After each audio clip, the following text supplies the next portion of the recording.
Please stand by. This is the broadcast from City Hall, the home of the Greater London Authority. Please stand by. This is the broadcast from City Hall, the home of the Greater London Authority. Please stand by. This is the broadcast from City Hall, the home of the Greater London Authority. Please stand by. This is the broadcast from City Hall, the home of the Greater London Authority. Please stand by. This is the broadcast from City Hall, the home of the Greater London Authority. Please stand by. This is the broadcast from City Hall, the home of the Greater London Authority. Please stand by. This is the broadcast from City Hall, the home of the Greater London Authority. Please stand by.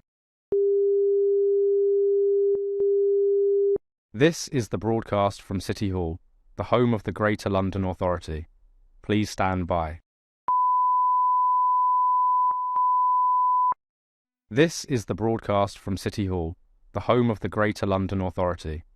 Please stand by. This is the broadcast from City Hall, the home of the Greater London Authority. Please stand by. This is the broadcast from City Hall, the home of the Greater London Authority. Please stand by. This is the broadcast from City Hall, the home of the Greater London Authority. Please stand by. This is the broadcast from City Hall, the home of the Greater London Authority. Please stand by. This is the broadcast from City Hall, the home of the Greater London Authority. Please stand by. This is the broadcast from City Hall, the home of the Greater London Authority. Please stand by. This is the broadcast from City Hall, the home of the Greater London Authority. Please stand by. This is the broadcast from City Hall, the home of the Greater London Authority. Please stand by. This is the broadcast from City Hall, the home of the Greater London Authority. Please stand by. This is the broadcast from City Hall, the home of the Greater London Authority. Please stand by. This is the broadcast from City Hall, the home of the Greater London Authority. Please stand by. This is the broadcast from City Hall, the home of the Greater London Authority. Please stand by. This is the broadcast from City Hall, the home of the Greater London Authority. Please stand by. This is the broadcast from City Hall, the home of the Greater London Authority. Please stand by. This is the broadcast from City Hall, the home of the Greater London Authority. Please stand by. This is the broadcast from City Hall, the home of the Greater London Authority. Please stand by. This is the broadcast from City Hall, the home of the Greater London Authority. Please stand by.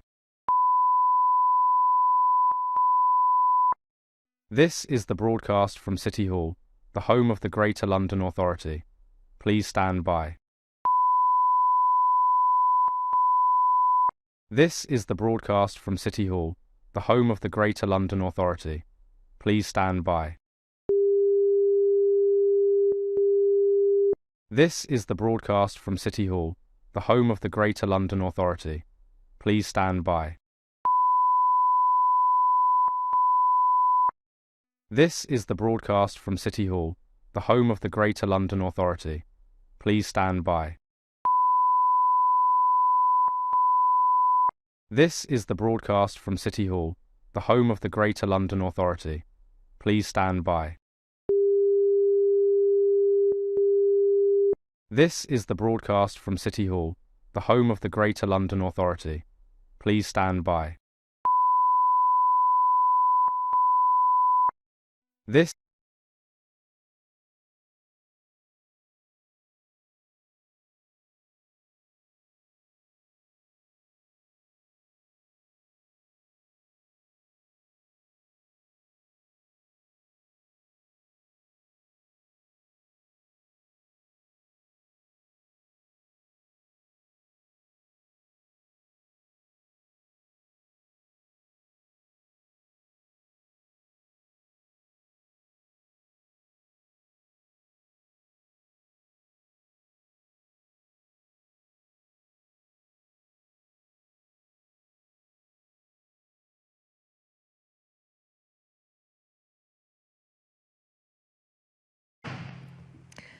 Good morning, everyone. Welcome to today's meeting of the Police and Crime Committee.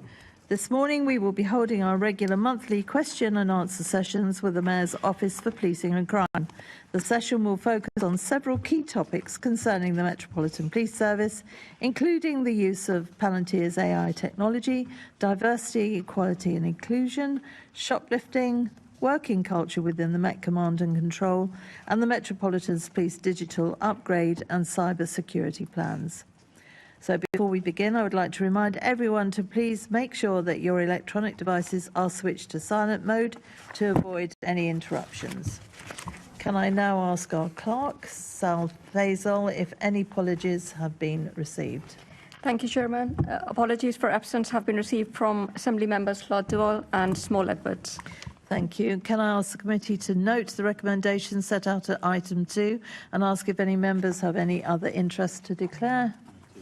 Thank you. Can we confirm the minutes of the meeting held on the 20th of May 2026 to be signed by me as a correct record? Thank you. Can we note the completed closing and ongoing actions arising from previous meetings of the committee?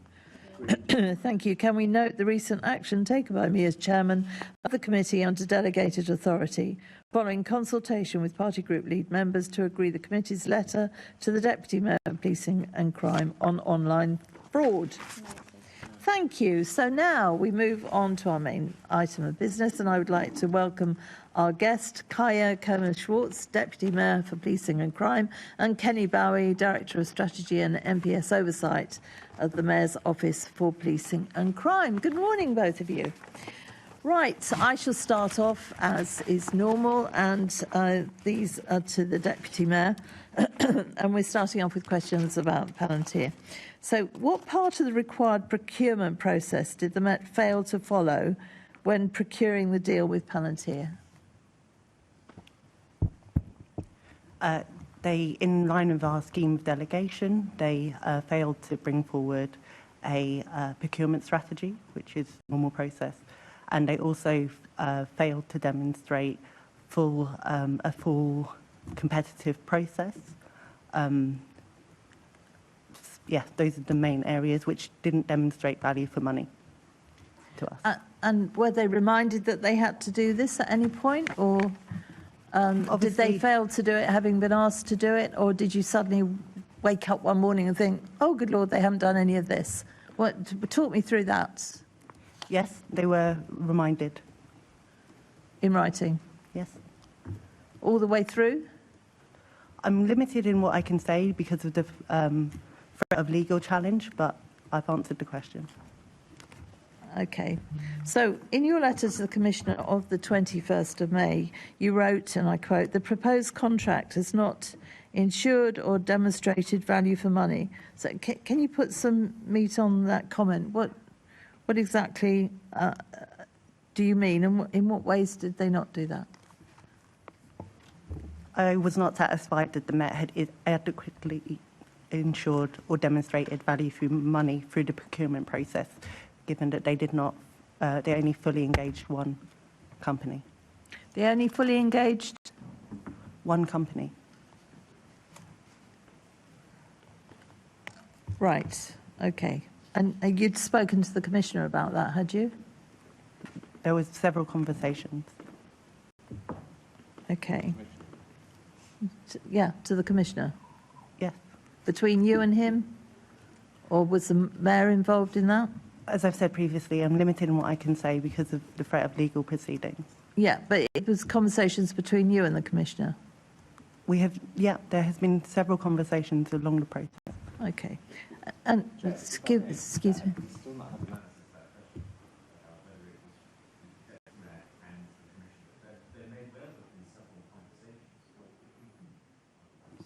Well, I think the Deputy Mayor, I think you answered it, but for clarity, you can confirm that you had many conversations with the Commissioner about this, between you and him.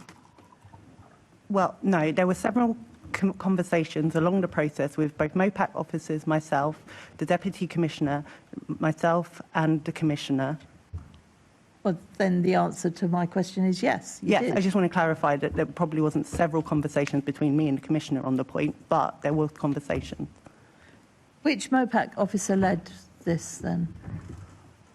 Several MOPAC officers have been involved, obviously from different areas, as well as our Theo Blackwell, who's the Mayor's digital advisor. In addition, you also question the affordability of the contract, whereas the MPS say it would save money following its implementation costs on top of delivering service improvements. So what concerns did you have there? I'm really conscious that I'm limited in what I could say because of the threat of legal challenge. The contract was for over a 2-year period at the top end of the scale. And there were budgetary concerns in year, although there was amounts found, but for the second year, there was not. Okay. You also said in your letter the MPS was required to obtain MOPAC's approval for the procurement strategy that the MPS wished to adopt for the award of the proposed contract, and that this wasn't done despite MOPAC emphasising this requirement. So what dialogue occurred between MOPAC and the MPS on that? As I've said previously, they were asked for that numerous times. I find it peculiar because the Commissioner seemed to be shocked that this was suddenly stopped.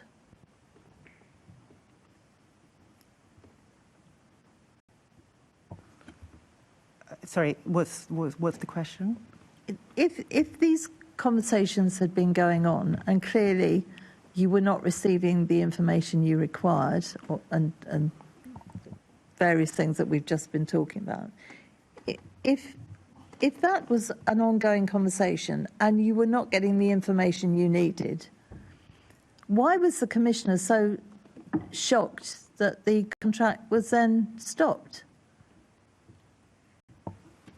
I can't answer for the Commissioner, but what I would say is there is a clear scheme of delegation, there's a clear process.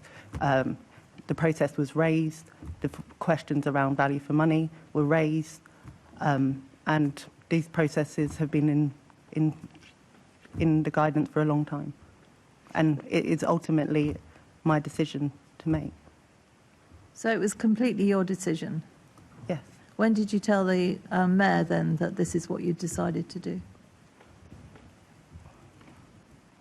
I can't remember the specific date, but obviously we discussed it, and the decision was taken on a Thursday of that week. It was taken, it was announced after the MQT when one of my colleagues had actually asked questions about the Palantir contract. We went through the questions, the Mayor answered the questions, and then I think we came out of that meeting only to find that the contract had been stopped. So when did the Mayor know that you had written that letter? I'm the Mayor, well, the decision was taken on the Thursday, so he was aware of that. So there was no conversations with him as to whether that was a good idea or not? Yeah, there was conversations leading Well, up. then they must have come before, or did you tell him after the event? No, I didn't tell him after the event, but there's a clear process of me taking the decision as delegated. Yeah, I'm trying to establish, though, at what point did you discuss this with the mayor? Because clearly this was going to cause problems. We're now going to have to go through another round of very difficult choices, which will affect Londoners quite drastically, I imagine. So obviously there's a political aspect to this, and you're a politician, which is why I'm asking you and not Kenny. It's important that you obviously needed to discuss this with the mayor because of the implications. I'm asking you, how far in advance did the mayor know that you were going to stop the contract with Palantir? Well, let me be clear. I didn't stop a contract with a particular company. I stopped a process because it didn't work in line with the process and it didn't demonstrate value for money. Okay, I used the wrong word, forgive me. At what point did the mayor know that you were going to stop the process? Obviously, the mayor knew that I was minded to take the decision that I took because that's, but I am in statute delegated that decision making. Yeah, we know that. But clearly, if you're going to do something that's going to cause a lot of issues politically and for the running of the Metropolitan Police, clearly the mayor would want to know in advance and be given a whole list of, well, these are the repercussions that are going to come from this. At what point did you tell him you were not happy with the contract? The letter went out, I think it was the 21st of May. So at what point did the mayor know about this?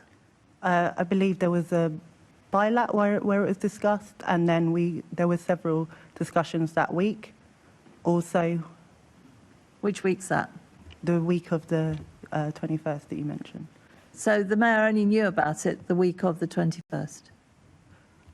About the ultimate decision, because obviously we were waiting for all of the information to come in and the advice to come forward for me to take the decision.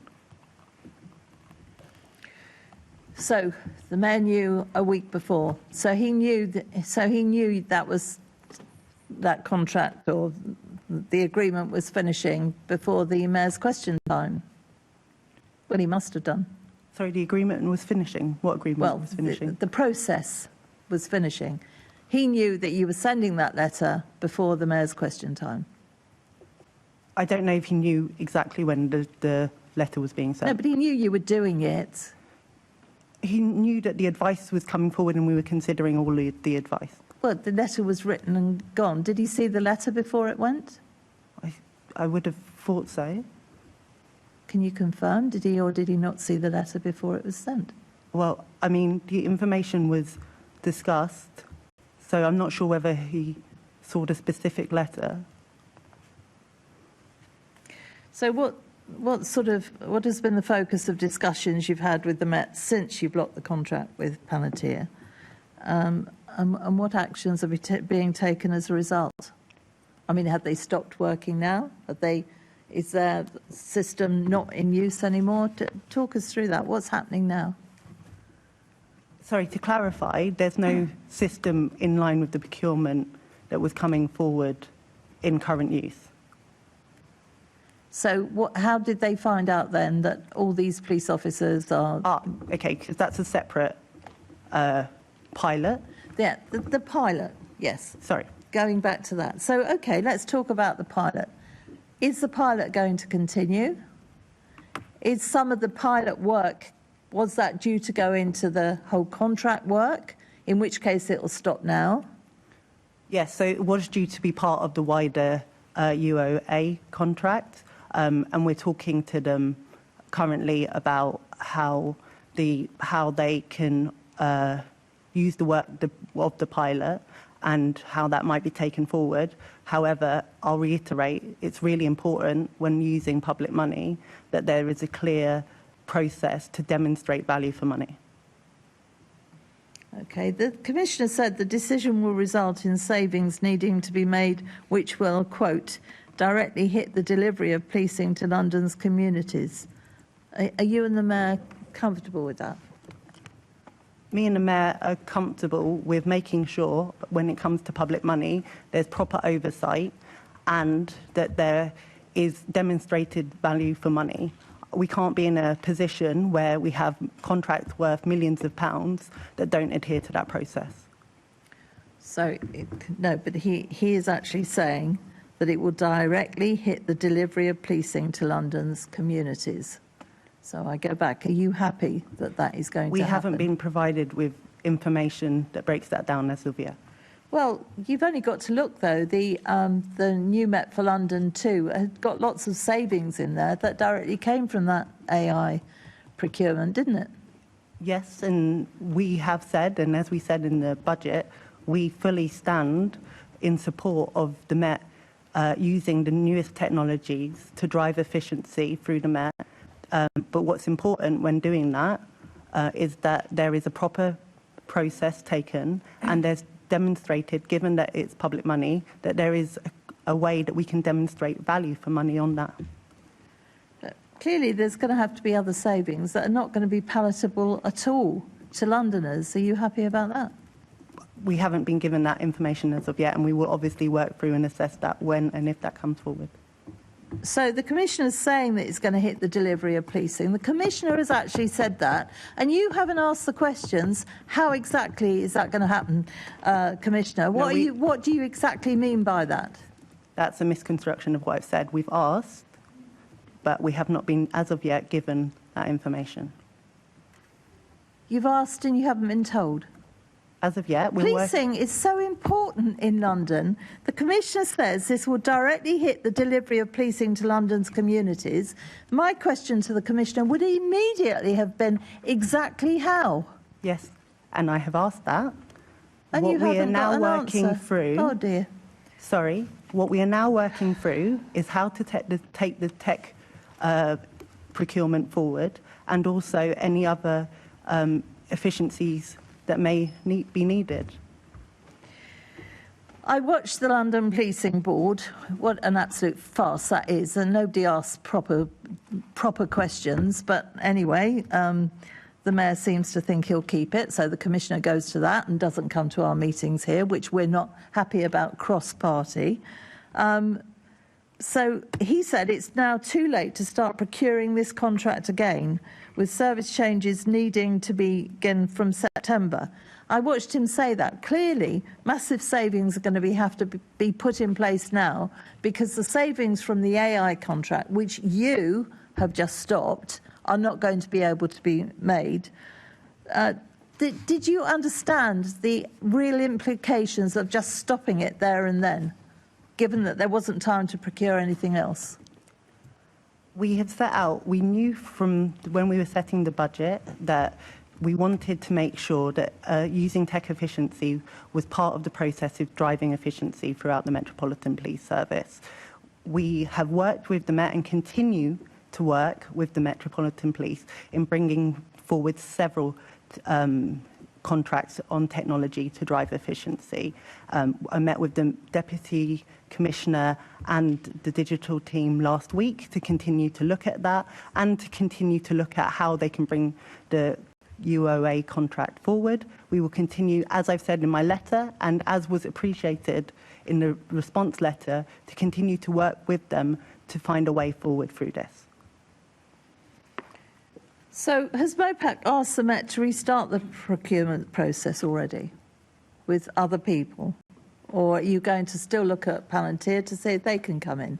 Have you started that whole process? We have asked that a procurement process comes forward at pace, and in line with procurement law, that's going to be open to anyone, depending on the pathway that is taken in terms of frameworks and otherwise. So how long have you been told that this could now take? We have discussed different ways forward, and the different pathways would have different implications in terms of timing. In the meantime, the Commissioner is going to have to make some very difficult decisions, and you're going to have to be part of those. When do you expect to be given the difficult decisions that you are going to have to make because you've cancelled this at the last moment? I make no apologies for making sure that we have the right oversight over significant amounts of money that are meant to. Our job is to make sure that on behalf of Londoners that there is value for money in these contracts. You may make no apology for that. Are you going to apologise when we get a load more cuts that we can't afford to have as Londoners? Are you going to apologise to the police officers that are not going to be in their jobs because we're going to have to lose a load of police officers that Londoners can't afford to do? Are you going to apologise then, or are you going to continually say, I make no apologies? The Mayor and myself have made sure repeatedly that we have been in full support of the Met and making sure that they have significant budgets. We've worked very closely with the Home Office to make sure of that. The Mayor has repeatedly brought forward increasing the tax precept to make sure that the Met's budget is now a quarter funded by the Mayor. We've always been in support of that. But what we cannot be, and as by questioned by a member of Neil Garrett, Assembly Member Garrett, what we cannot do is have significant tech contracts not having the right oversight, because that is not value for money for Londoners. Okay. And so you do have access to all the times that you've written to the Commissioner and said you want answers to the contracts that you've actually stopped this because of. That the answers that you were not getting for a whole year, you've got that in writing. As I've repeatedly said in this committee, this is now under the threat of legal action, so I can't answer that question. Did you get legal advice before you vetoed the contract? All contracts have legal considerations in them. So you did. You see, I don't know what to say, because all of us watching the Commissioner actually insisted that the procurement was legally and commercially compliant. But there is a difference between legally compliant and our processes and demonstrating value for money. So it is down to value for money and your processes. Yes. And Palantir are completely aware of that, are they? Yes. Okay, I'll stop now. I've got Benali, you wanted to come in first, and then Marina after that. Good morning, panellists, and thanks for joining us. And I totally recognise that if we are straying into legal matters, I totally understand you might not be able to answer. So we're in the position of kind of looking at competing letters and discussions and trying to pull together where things are coming from. So in the letter that the Deputy Commissioner sent to you on the 12th of June, he said that the MPS utilised a Crown Commercial Service framework for this procurement, and they said that they used that for all sorts of items, from some software licences and energy provision. Is he right that the Crown Commercial Service are used in those cases, and if so, what was the issue with using it this time? Sorry, can you clarify what your question is? Let me do that again. So, is he right that the Crown Commercial Service process and framework is used for these types of procurement? And if so, was there an issue with using CCS in this instance? Because particularly when you've talked about only having one provider, they specifically said that the CCS was the reason why they looked at one provider. Obviously, there is no problem with the Metropolitan Police using the Crown Commercial Framework. Those are legal frameworks. There are several of them. I'm very conscious of what I'm legally constrained to say, but the frameworks don't consist of one provider. That's helpful. So you're saying that the issue wasn't about the framework; it was how the framework was instituted. Yes. That's really helpful. Slight change of topic. So it seems quite astounding to me that the Commissioner has taken to the airwaves to talk about the dire consequences of not using this software package, but yet he hasn't spelled out to you concretely the impact of what this software is not going to be, what the impact of not using this software is going to be. I'm trying to think of my day jobs where if I made a decision and my boss called it in, I don't think I'd be taking to the airwaves to condemn it. I mean, is the Commissioner straying into politics? Once again, I think that's a question for the Commissioner. I understand that obviously the Commissioner goes regularly and has media engagements, and this was clearly something that came up in those. It doesn't really change for me what happened. I took the decision on the basis of process and value for money. We need to work now to make sure, and we are, that we work through processes coming forward and the impacts of those. But from your perspective, right, as the decision maker here, would you rather the Commissioner sat down and fully explained the impact of not using this software and the proposed cuts before taking to the news? I mean, it would be preferable, obviously, but it's important that really, in my position, we work on making sure that the right processes are followed and that we have the oversight on the impact. Is this going to be an issue if this keeps reoccurring? It seems like quite a challenging relationship where, you know, things are being said on broadcast media before you're having clear conversations about operational decisions. What I would say is overall, I believe since I've begun in this role that we really work hard. We're very conscious of the relationship between MOPAC and the Metropolitan Police Service. And what I would say is this is an anomaly. This is not, you know, as previously mentioned, we sign off decisions all the time. We have regular meetings around the use of tech and infrastructure and investment in those. So I wouldn't say, and as I've also said, we are now working together to look at ways forward on this. So there's always going to be tension in a relationship between an oversight body and the operation. I think we need to recognise that, but what's more important always is delivering for London. Okay, I think to be fair, if the Commissioner was here, you would say it's not he's not getting into politics. He's just damn well concerned about providing a Met fit for purpose for London. I think that's what he would say. Assembly Member Ahmed. Thank you, Chair. Good morning, Deputy Mayor. Good morning, Ms Bowie. Deputy Mayor, and I'm going to ask this question. You may or may not be able to answer it because of the pre-legal issues, which absolutely and quite correctly you should not be answering. The Met very clearly assume that this tech is vital. If that's the case, are you aware of why they only pursued a single vendor? I don't feel like I can answer that question. No, appreciate that. Thank you. Thanks. Thank you. Sorry, thank you, Chair. Thank you. I think it is MOPAC's duty, though, to ask questions. If there's going to be an issue about it afterwards, perhaps they should have asked those questions at the beginning. Chair, sorry, I should clarify. I'm not answering that question due to the threat of legal action, not because of whether that happened or not. Okay. Before I go on to the next question, I would like to welcome Year 12 politics students. Oh, they're not here. They're at 11. Well, I thought they'd come in very quietly. You gave me that, and I assumed they were here. And I'm so engrossed, you see, in what is being said, and horrified at the same time. Anyway, we'll go over now to Assembly Member Roberts. Good morning. Deputy Mayor, the Met has described MOPAC's decision regarding Palantir as, quotes, disappointing, and stated that it needs access to the best available technology to modernise policing. So what assessment has MOPAC made of the operational impact of this decision?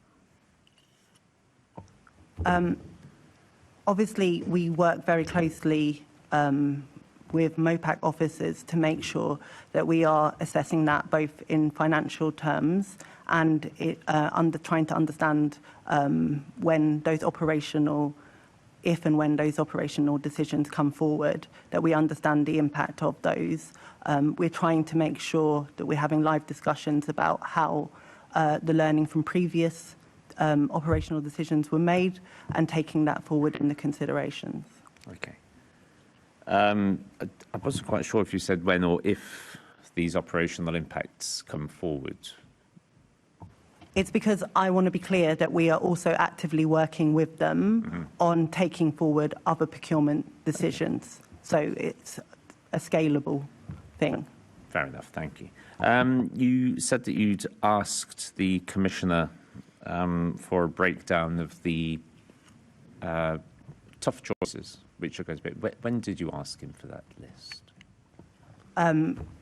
We've asked in line before taking the decision. We've asked after that, and we continue to work through those. We've had one meeting, as I said, between myself and the relevant metropolitan officers and MOPAC officers to look at what we can do in terms of process on the other technological contracts that will affect this, but also to start talking through what the operational impacts may be. But they haven't brought forward anything concrete yet. So what was it? I mean, when was the last time? I mean, what I'm trying to get at is, when was the last time you asked, and the reason for the delay in them responding?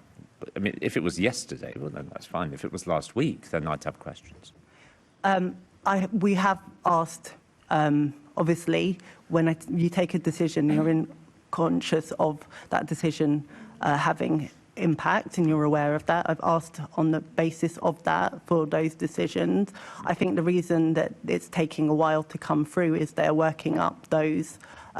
Obviously, similarly to previously, those things have to be assessed on various scales. And also, as I've said already, obviously, this is about stopping the current process. A new process, we're working through whether a new process can be brought forward, and what the other technological, I think there's a list of 30 contracts that we're working through currently. Okay, thank you. The reason I ask is that the Metropolitan Police Commissioner has been quite clear. He's been on. We've heard the media around saying that there are going to be significant cuts to frontline services. He's been quite clear about that. He's not saying that, well, we may be able to avoid these if we have a different procurement and if we have a different service provider, or if indeed the Palantir contract actually goes ahead, given the legal challenge. And I appreciate we can't talk about that.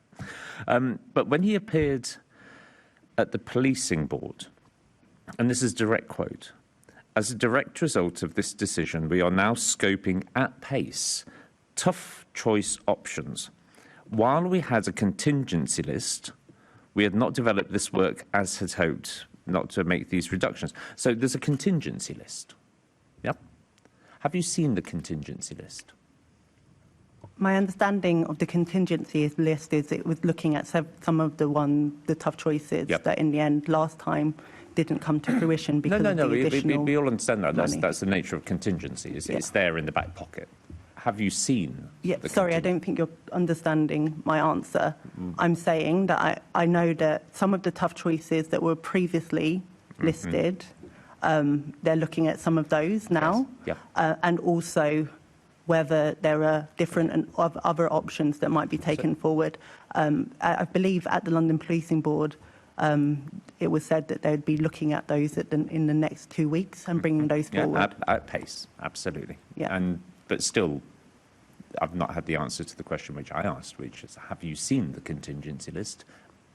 Not currently, because, as I said, it's not a finalised list. But we have talked to the Metropolitan Police Service about forgive me, understanding where the red lines are, understanding what the considerations of those are, and how they're interconnected with other decisions. I appreciate that that's what the list will eventually be, but my question is, have you seen the original contingency list, which lists all of the available options available to the Commissioner for Cuts? Not at this stage.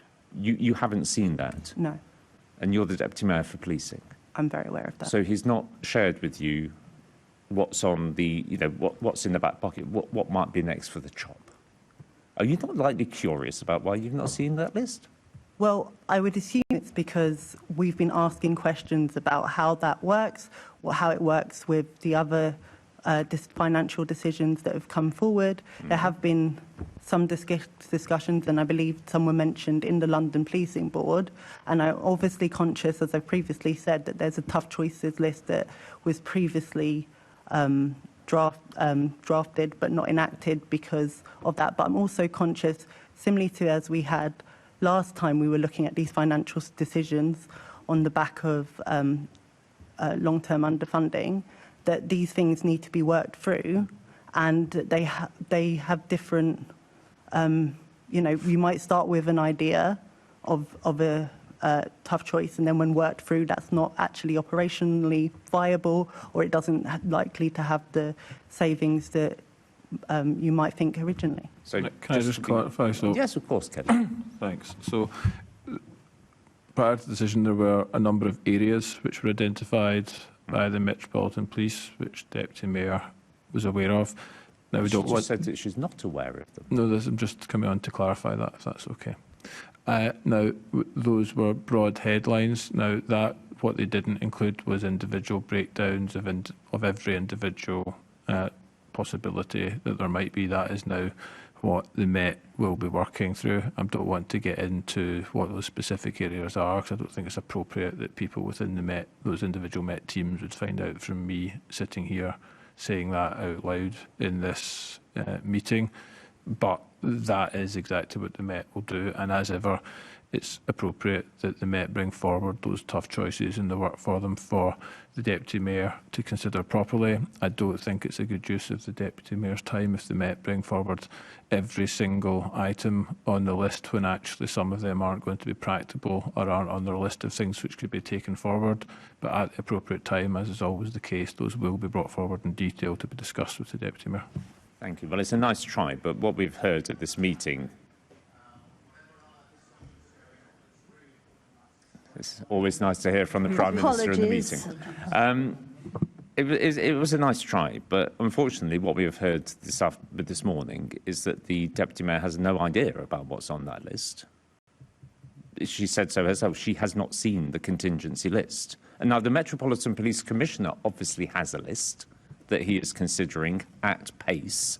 And so far, to this point, that information has not been shared with the Deputy Mayor. Now, if I was Deputy Mayor, I'm the leader of a council, and I know that if there's going to be budgetary cuts coming along in the next year, Sorry, that I know if I question? can finish. Well, I beg your pardon. No, I'm asking who's the question directed No, I'm just to? talking to Kenny at the moment, Oh, and you're but talking to I will Kenny. then Okay, be thanks. addressing you if that's okay.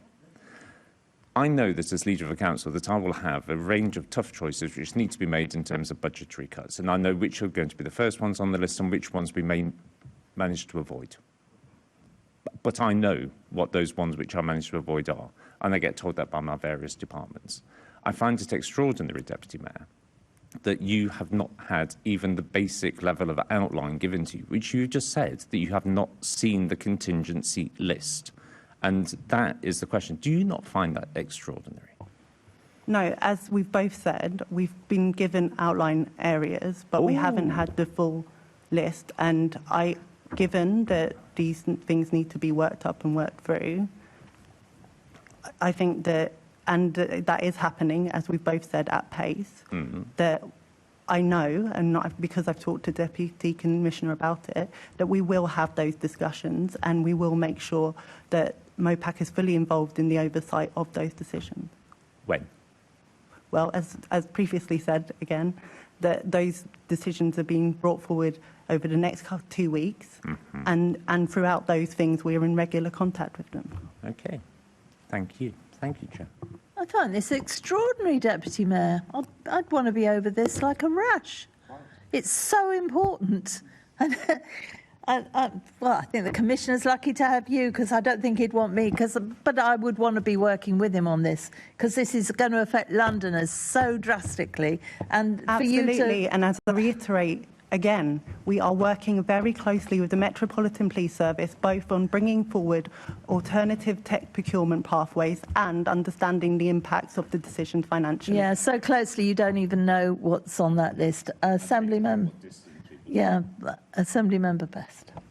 Thank you. Deputy Mayor, can you confirm when the procurement process started?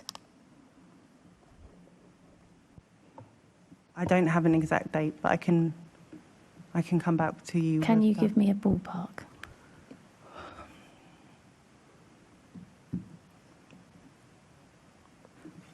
The framework,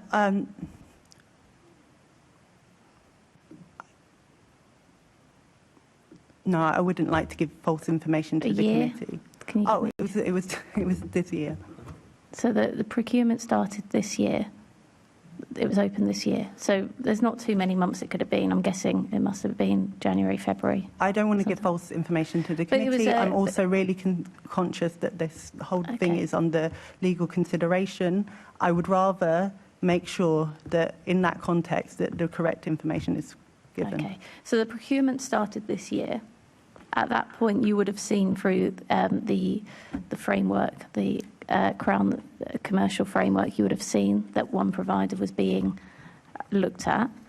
At that point, you knew that wasn't acceptable to you, because that's the main argument as to why you've said that you won't sign the contract, is because only one provider was looked at. You knew that then. Why did you not stop this months ago? Once again, I'm very conscious that this is under legal consideration and that there may well be a legal process on this. However, I think that it is a misconstruction that those questions weren't asked. I think if you just said to the Commissioner on day one, I am not signing this contract, you have only engaged one provider, they would have stopped that work immediately. I'm really conscious. I'm not going to answer questions when there's actual threat of legal proceedings. But the problem is, legal proceedings or not, you've cost Londoners millions of pounds. And I don't want to get into whether the value for money of whether you should have awarded the contract or not. But primarily from what you've told us today, and now you're saying you're not going to answer questions, but you've made clear from your letter you were never, ever going to agree to this from the point that you knew one provider was being looked at. You knew that. As soon as this happened, you knew that. But you've let it drag on months and cost Londoners millions because of that. I know that questions were asked, including by myself, about the way in which whether other providers were. But you can't even tell me which month it was in. There's only been 6 months. You don't even remember which month it started in. As I've repeatedly said, I'm not going to give unclear information to this committee, especially when there is legal proceedings underway. But what I will do is endeavour to answer the question, which is that yes, the concerns about how this was being engaged under the current framework were raised, and when Not a concern. A concern is something we can get over, right? And I would argue that you're giving clear information to this committee about this. A concern is something that you discuss, you talk through. This is a red line. You have said in your letter it was a red line for you. There was only one provider being looked at, and that was a red line. You were going to cut that contract off. So you knew that on day one. Day one of the process? Is that your question? Yeah. Well, the framework had more than one provider on it. So, and we, as I've said previously, but you just told Assembly Member Roberts only. No, sorry, the Assembly Member hadn't actually. You just said there was only one provider. There was one provider fully engaged through the process. Which you said was a red line for you. Which you said was the red line. Yes, because it didn't demonstrate value for money. Also, we asked for a scheme of delegation to understand, a procurement strategy to understand how this was going to be taken forward, enacted, to understand exactly the things that we're asking. That never came forward to me, which is the usual process. Okay, so it could have been acceptable that only one provider was fully engaged? Yeah, in other contracts, because there are direct awards, but there are definitely different proceedings alongside that. And there's clear reasons for that, clear rationale, and we would have understood that if the procurement strategy had come forward. Okay. Have you intervened previously in any case like this? Not in the same way where it's got to this point, but yes, we regularly ask questions about why. Not asking questions, I imagine you ask questions. I'd hope most days. And we have taken decisions to push back certain actions on procurement things to get further information or to ask that they look at it in a different way. So you've previously refused to sign off Met No, contracts? I've never had to take this level of action. So you've never done it before, then the correct answer is no? No, I've never had to take this level of action before. Has your predecessor ever done it to your knowledge? To my knowledge, no. So this is the first time ever that this has been done? To my knowledge, yeah. Okay. You said earlier you weren't sure about the effects that your decision is going to have on the Met. I haven't been given those details as of yet. But you are aware of some of the effects, aren't you? Can you What the- clarify? I've been given areas that So they're looking at. how many roles do you think the Met's going to lose as a consequence? I've been given 2 different figures on that. Okay, I've got one. So what 2 different figures have you got? I've been given, I think in the public domain, the numbers have been used as 750, but also 500. Okay, so around 750. So you do the answer to the question, what effect does this decision have? You know that you've lost from your decision 500 to 700 roles within the Met. Well, A, there's a difference of 250 in those numbers. B, I haven't been given, those are headline figures that we're now working through. The Commissioner's So- telling you you're losing between 500 to 700 officers, so you know that. Those are the figures that have been put out in the public domain, yes. Okay, but what so when someone really- asks you the question, what's the effect on the Met, you can say off the bat, well, I know that I've lost us between 500 and 700 roles. You can say that straight off the bat before we even get into the rest of it. No, because I don't know how the other procurement things we're taking forward those savings will be. I don't know the effect of potential other money that's coming in So the on Commissioner's wrong. projects. I'm just, no, So the I'm not Commissioner's saying... wrong. I'm saying I have not got the full information that we would need to have to assess that. Well, the Commissioner's told you something is fact and you're disputing it. So, ergo, you think he's wrong.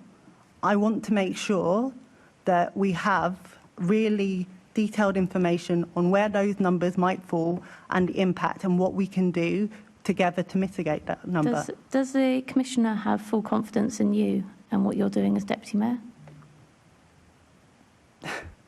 That's not a question that I'm willing to answer. Do you have full I have confidence in the full Commissioner? confidence in my decision Do you have that I full have co- taken and for the reasons why I've taken it. Do you have full confidence in the Commissioner? I have full confidence in the Sorry. Commissioner's ability to enact his role, but I'm conscious that my role and his role need to be able to work together, and that, especially when it comes to the spending of public money, that those processes are adhered to. So do you have full confidence in the Commissioner? Of course. Of course. But that doesn't mean that we're going to have to agree on everything. We need to work through these things, as I've said previously. But he's sorry, and this is my last question, Chair, but he's conflicted every single thing you've said in this instance. He disagrees with every single step you've taken. How can you have full confidence? How can you have full confidence in him when he believes that every single decision you've made to this point was wrong? Because this is one area of quite a big conflict one though, and isn't it? disagreement, sure, but we have different roles in this area. We're enacting different roles. And whilst we need to make sure that our overarching mission of delivering safety for Londoners is adhered to in both of those things, they're different. But I wouldn't say, and as I've said repeatedly before, that that's a thing that we hold across the whole relationship. And we've worked really closely to deliver a lot of progress for the Met over the last 2 years, and that's Do you mean reflected closing in. police stations and sacking officers, losing officers? I we mean, might in define progress reducing slightly. Gun crime falling by 11%. I mean, Do you want to do in personal shoplifting, robbery, burglary? but yeah, burglary is down 5%. No, right, Theft thank from you. person is down 23%. We can quote figures at each other all day, but I'll Well, tell you one thing. those are I will less tell you. crimes on our streets. But I will Those are tell you, impacts on Deputy Mayor, I will Londoners. tell you, Deputy Mayor, for a fact, go and knock any door in London, go and speak to any resident, and they'll tell you crime in London is out of control. What you say in here does not match up with what people say out there. So you can quote from that list all you like. Well, Get out there and these are- speak to people, you'll hear something I entirely speak to different. Londoners all the time. I've lived here all my life, and I think that you pushing a narrative that London is unsafe is actually quite problematic, and it doesn't help policing, and it certainly doesn't help Okay. anyone in London feel safe. Our police and crime plan has the express aims of making London safer. That's reflected in these steps, and making London feel safer, and that's my mission. Okay. 500 officers. He said on Thursday you're losing because you don't have the AI contract. Work that would have been done by AI has now got to be done by officers. So we're going to lose 500 officers on the front line. I watched the London Policing Board, although I absolutely disagree with it. We should have the Commissioner or Deputy Commissioner here now, but we don't get any officers to this because of the wretched Policing Board that asks The Deputy Commissioner was pansy at questions. was at the last committee of this committee. I'm talking about the Policing Board. I watched it. But at the last meeting of this committee, the Deputy Commissioner was here. Yes, they should be here all the time. I wish there was a police officer here to answer our questions on Palantir, but there isn't. I'll go on to the next question. And all of us are cross about this. Cross-party, we should have the police at these meetings, not at the London Policing Board, where they are not challenged on decisions are making at all. But at least you're here for us to challenge you. The London Policing Board made it very clear that they have a key oversight role on this, and when it's appropriate, given the legal proceedings, that this will be looked at. Do me a favour, they went into part 2, which meant none of it was televised, none of us saw what was discussed. Don't give me that, because we're seasoned enough to know. That was on item 3, which was on the transformation. Let's go on to the next question. The Mayor has raised concerns about companies acting contrary, and I quote to you again, London's values. To what extent, if at all, can MOPAC assess whether a supplier's activities or conduct are relevant to procurement decisions? The decision I took was based on processes not being adhered to and the Metropolitan Police Service not demonstrating value for money in that. Yeah, I'll go back to the question. The Mayor has raised concern about companies acting contrary to London's values. This was brought up just before the procurement was stopped and then again afterwards. What does the Mayor mean by London's values when it comes to companies? What does he mean by that?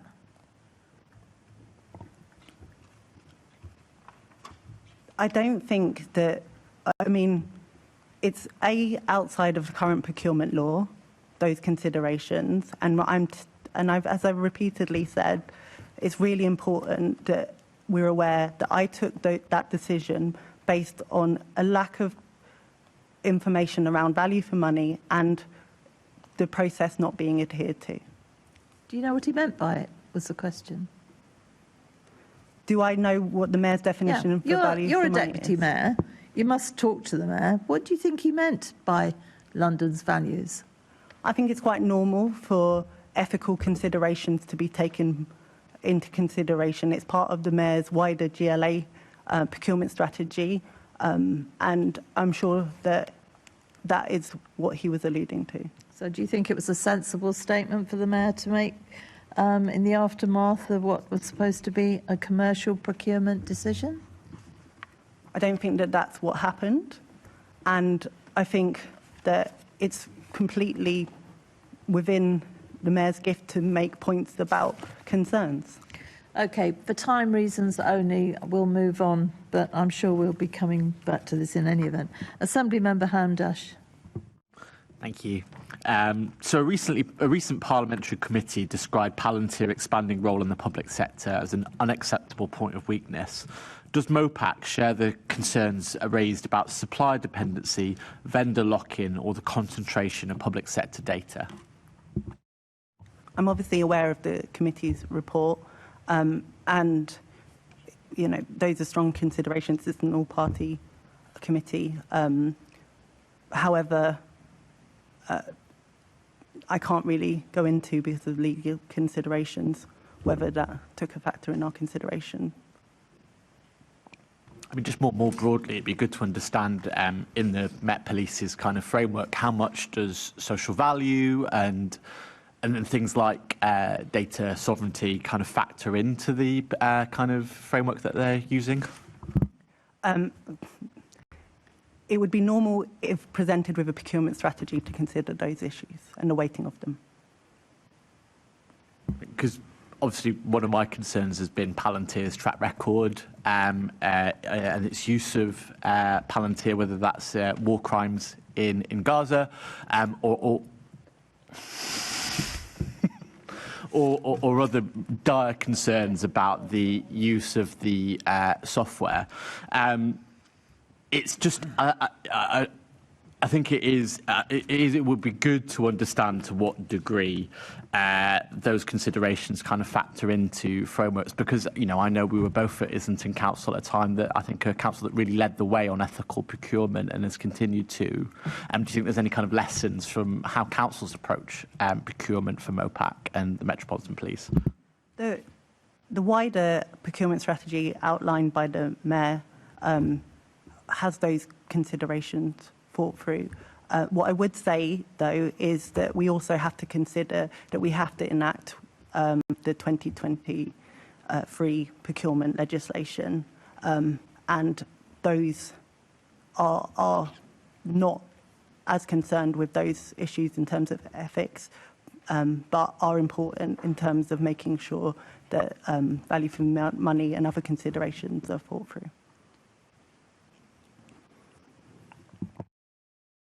Okay. Yep. Assembly Member Ahmed. Thank you, Chair. Deputy Mayor, with some of the discussions that have been ongoing, it could be construed that London, it would be fair to assume that Londoners might actually think that there seems to be, there might be an assumption that there'll be no procurement of the kind of technology that we've been talking about. Putting aside the issue of Palantir, tech clearly has an important role in the as it does in any public service these days. Can you confirm both yours and the Mayor's commitment to using technology to keep Londoners safe? Yes, I can confirm. Thank you. Thank you. Do you want to expand on that at all? I mean, yes, and I think later on in the committee, we're going to talk further about some of the illustrations of that. As I've said previously, we regularly sign off investments in the use of technology. We're going on to talk about shoplifting later in the agenda. One of the significant improvements in that has been being able to use tech platforms to support businesses and the police in driving up outcomes in that area. Thank you, Deputy Mayor. Thank you, Chair. Assembly Member Lord Duval. Can I apologise to the committee and the panel for arriving late at the meeting? Can I just be clear on something you said, Deputy Mayor, about the numbers that are involved? We've established it's between 500 and 700. Is it roles or is it police officers? Or is it a mixture of support staff and police officers? What do we think it is? We haven't been given that information. And this is this would be entirely around the technology and AI, and I could presume some of them would be redeployed back into other services. They wouldn't be lost. I think it's important that we understand the nature of the toing and froing going on here. I'm also concerned around double counting, that some of these are wider issues in terms of the MPS's funding issues. I want to be clear, is this just concerning the nature of this contract that you are about to enter into? Is that what we're talking about, these roles or police officers, once we've established that? Assemblymember Duval, you're completely correct in understanding that because of the way the legislation works around police officers, we reduce the recruitment pipeline rather, or there are other ways in which natural attrition from the is, but they're not going to, or redeployment in different areas through different contracts. We know we've discussed this at committee previously. So those are the kind of information that we're hoping to get. And also, as I've said previously, considering that with other funding resources that might come in and how that affects the overall pot. Okay, now, as a side, I don't want to ask anything about the legal action, but I do want the unprecedented exchange of letters of dispute between yourselves, MOPAC, and the MPS. Now, in there's timelines that suggest that MOPAC was involved in some process around that, and it's the knowledge that Mopac had. And I expect procurement law, the courts will deal with the outcome of that if it ever gets to the courts. But more importantly then, if we weren't going into the courts, we'd have a bit of an inquiry, wouldn't we? Wouldn't we have an investigation of how far and why, as my colleague said earlier, why did we proceed, why did we go along this process before calling a halt to it? Because that seems to me, fundamentally what you said earlier to us, it didn't meet Mopac's criteria. You didn't mention criteria, that's my words, around that. How comes that we have a process where Mopac is, presumably the MPS say, is involved all the way through? That's what the MPS Deputy Commissioner's letter says, and yet we get to this stage to call a halt. Why shouldn't I be demanding an investigation into Mopac in terms of their role of not, either they weren't advising you as Deputy Mayor or advising the Mayor's office in terms of his role as Police and Crime Commissioner about this process going on? What is it? Tell me. Are you in dispute with the MPS about what they claim, that Mopac was fully aware of their intentions and processes all the way through this process? So I think the first thing to say is we did provide advice to the Deputy Mayor. And you have to speak up a bit. Sorry, thank you. Okay, apologies. Sorry, Lord Duval. So yes, we did provide advice to the Deputy Mayor and up to the Mayor's office on this. It does, providing advice on an issue which is complex and is worth potentially up to £50 million of taxpayers' money is not something that you would expect us to do immediately. I would say that from the first discussion of this at the Exco, where Mopac attended, we attend there as observers as opposed to as being active decision makers. Only decision maker is the Deputy Mayor in this by statute. I think it was roughly about 6.5 weeks for us on a contract of 50 million to put advice to the Deputy Mayor. I do not consider that that is an unreasonable period of time for something like this. The Met has set out their timeline. That doesn't include communications and other conversations which took place. I'm not going to get into exactly what those are for legal positions. I think it's, why shouldn't there be an inquiry? I mean, you can do whatever you wish to call for, but I would say I'm content as the Mopac representative here that we've discharged our duty in terms of asking the questions and advising both the Deputy Mayor and the Mayor's office in the correct fashion.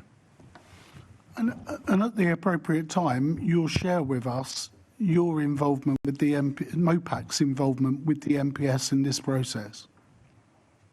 Well, it's not a decision for me. Well, I mean, I'm very clear that the PCC is the oversight of Mopac and its dealings in this. I'm also, I know I keep on saying it, but this is currently under the threat of legal proceedings. Which may not happen. Yeah, it's a threat. So we could go on for a number of years on that, and then we wouldn't be having the scrutiny, would we? Understood. However, you'll understand why we will hopefully understand whether that's proceeding or not. And I want to make sure that we are able to demonstrate the steps that we took along the way. Well, an important part of that, Chair, in terms of doing that, is providing that information. And at the appropriate time, that's what I said, I hope you can share with us, because I think we do want to get to the bottom of some of those exchanges that took place in the letter, which are relationship-type issues that surprises every one of this member of this committee.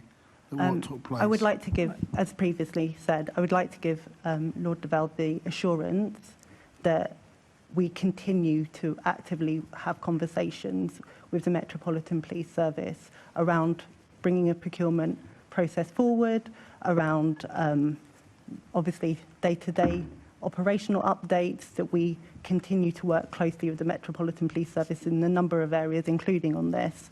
So, you know, I wouldn't want you to have the sense that there's a catastrophic breakdown in relationship. I spoke to the Commissioner, the Deputy Commissioner yesterday. I have my bilat as normal tomorrow. Okay. But do you not accept it was an unprecedented exchange of letters? I do accept that it was unprecedented in a number of ways. I've outlined the reasons I took that decision. I accept that there, you know, whether it be legal proceedings or oversight, there will want to be more understanding of that. Okay. Thank you. Thank you. Okay, we'll end here. I will just say that I'm very concerned that you say that values are taken into account when we're looking into procurement, when I don't know what those values are. I want to But be clear that I didn't say that. Well, we'll look back on the transcript, but that's what I took from it. But I just would like to know what the values are. If that's not what you said, fine. I can see Kenny shaking his head there. But anyway, that's what I heard, but I'll accept if it's not right. Okay, we're now moving on to diversity, equality and inclusion in the Met following Henry Nowak, and I'm sure the whole committee agree with me that we send our very best wishes to his family. It was a shocking event. So we'll start with Assembly Member Wilson. Thank you, Chair, and good morning, panel. And yeah, to echo those words from the Chair, that ultimately the most important thing here is that we do respect what's happened. Yeah, it was a tragic case, and we all saw the footage, which we'll come on to in a minute, I guess. But yeah, our condolences absolutely with those affected. So, but obviously, when a case like this happens, it's entirely right and proper that implications are discussed and raised, and that's what I'd like to do now. So the first question, and this is to you, Deputy Mayor, what discussions has MOPAC had with the Met or with national policing bodies regarding the circumstances of Henry's death and the issues that have been raised? Thank you, Assembly Member Wilson. I'd like to echo my deepest condolences to the family of Henry Nowak, and I'd also like to say that given the loss of a child is probably the worst thing that many of us can imagine, their amazing courage to come forward on the back of that and ask for calm and peace, and for this incident not to be weaponised to create disorder is really important.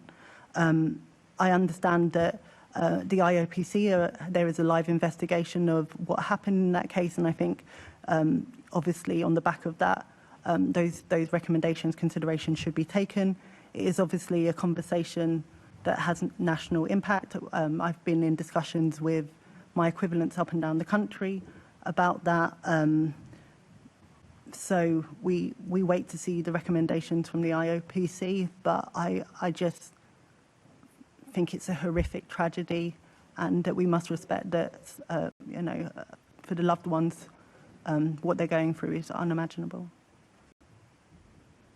We must, but that doesn't mean that we shouldn't talk about the implications, and I think that's been quite chilling. Some of the commentary from some of the political figures effectively trying to shut down discussion rather than acknowledge that something horrific has happened and try and understand why and learn from that. But we will await the IOPC investigation with great interest. I understand it's going to be hopefully a quick one. In light of the public reaction to the footage and circulation of that and the case more widely, what assessment has MOPAC made of the impact incidents like of this nature can have on public confidence in policing, particularly any kind of London impacts or implications? You'll know that MOPAC regularly surveys Londoners on trust and confidence issues.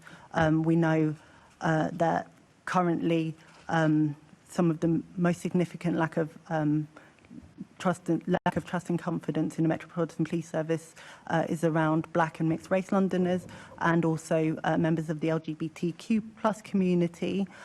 Obviously, on the back of the horrific loss of Henry Novak, we are making sure that the police is assessing whether any disorder has come back, has occurred on the back of that or will occur on the back of that. There's been one small protest in Westminster that occurred peacefully.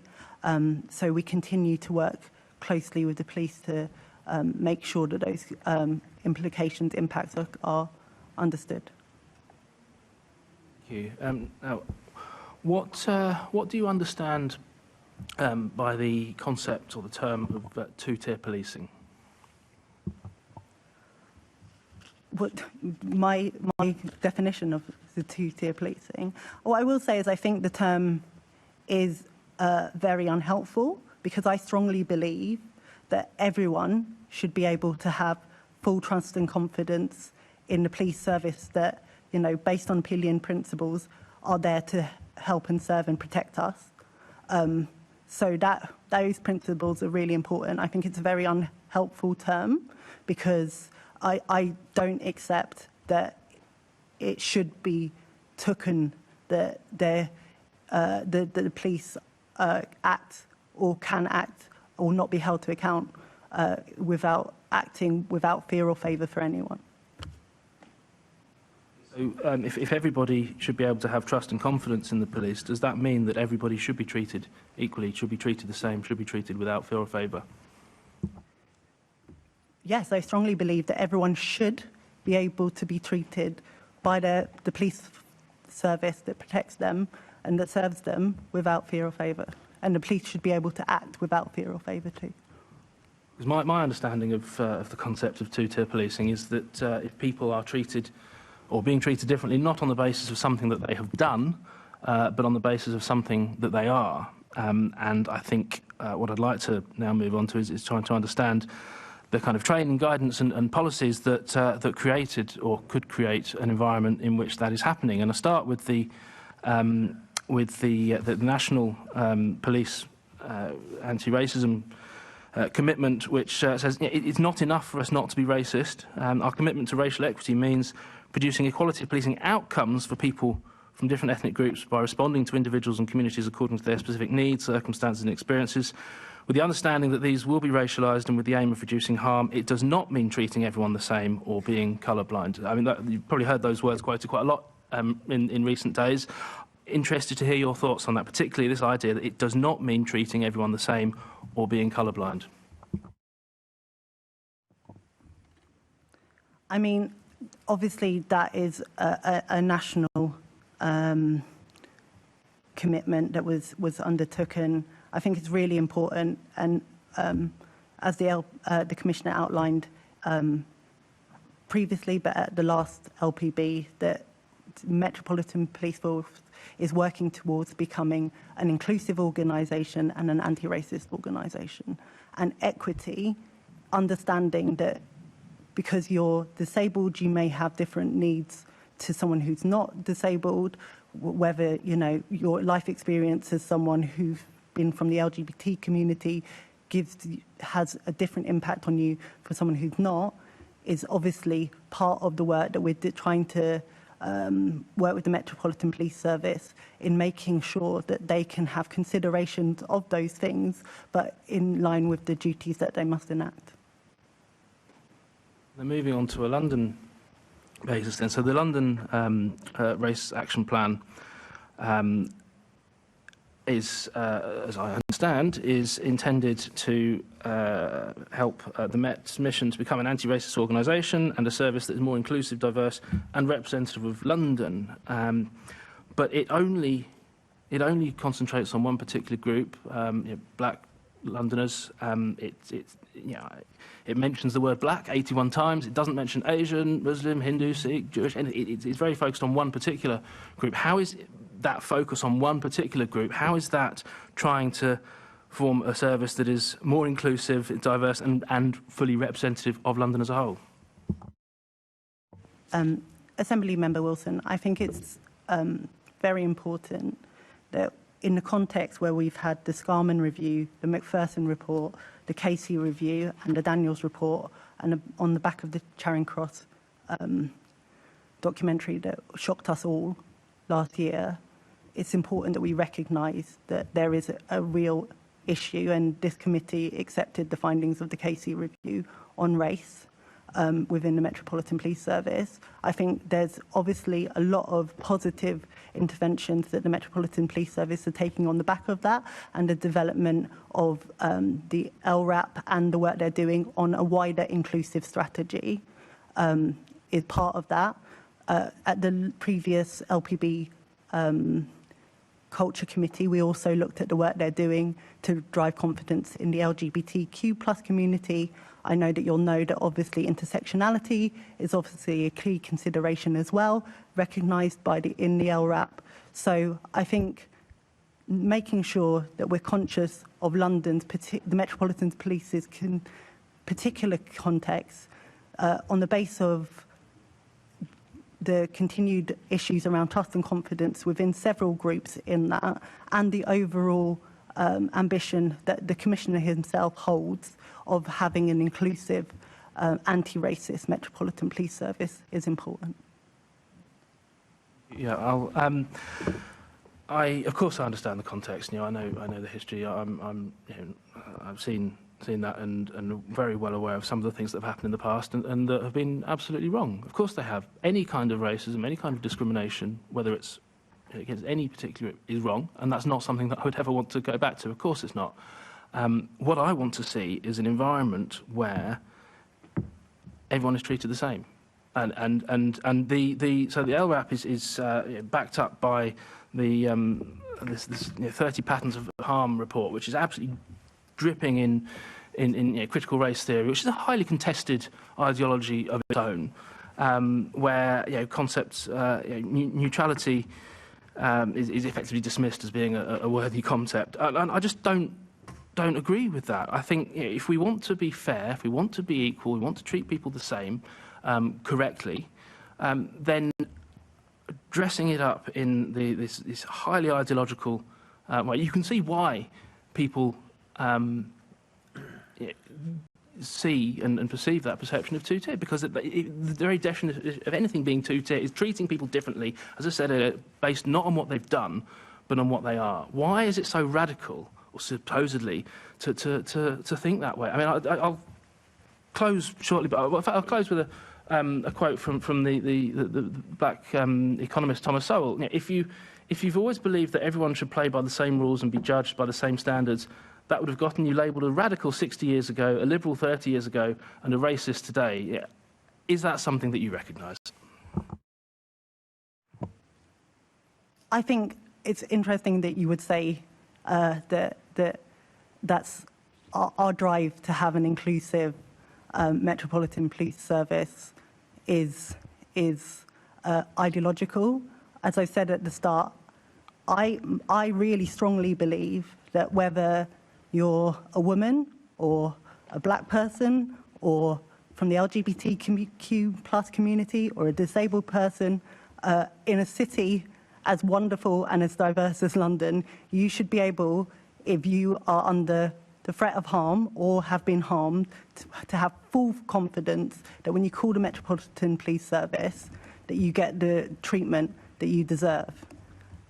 I think, given as I've listed, the amount of reviews that we've had that shows independently across different political governments that is not the case, we cannot, and the Commissioner fully agrees with this, shy away from the work that needs to be done.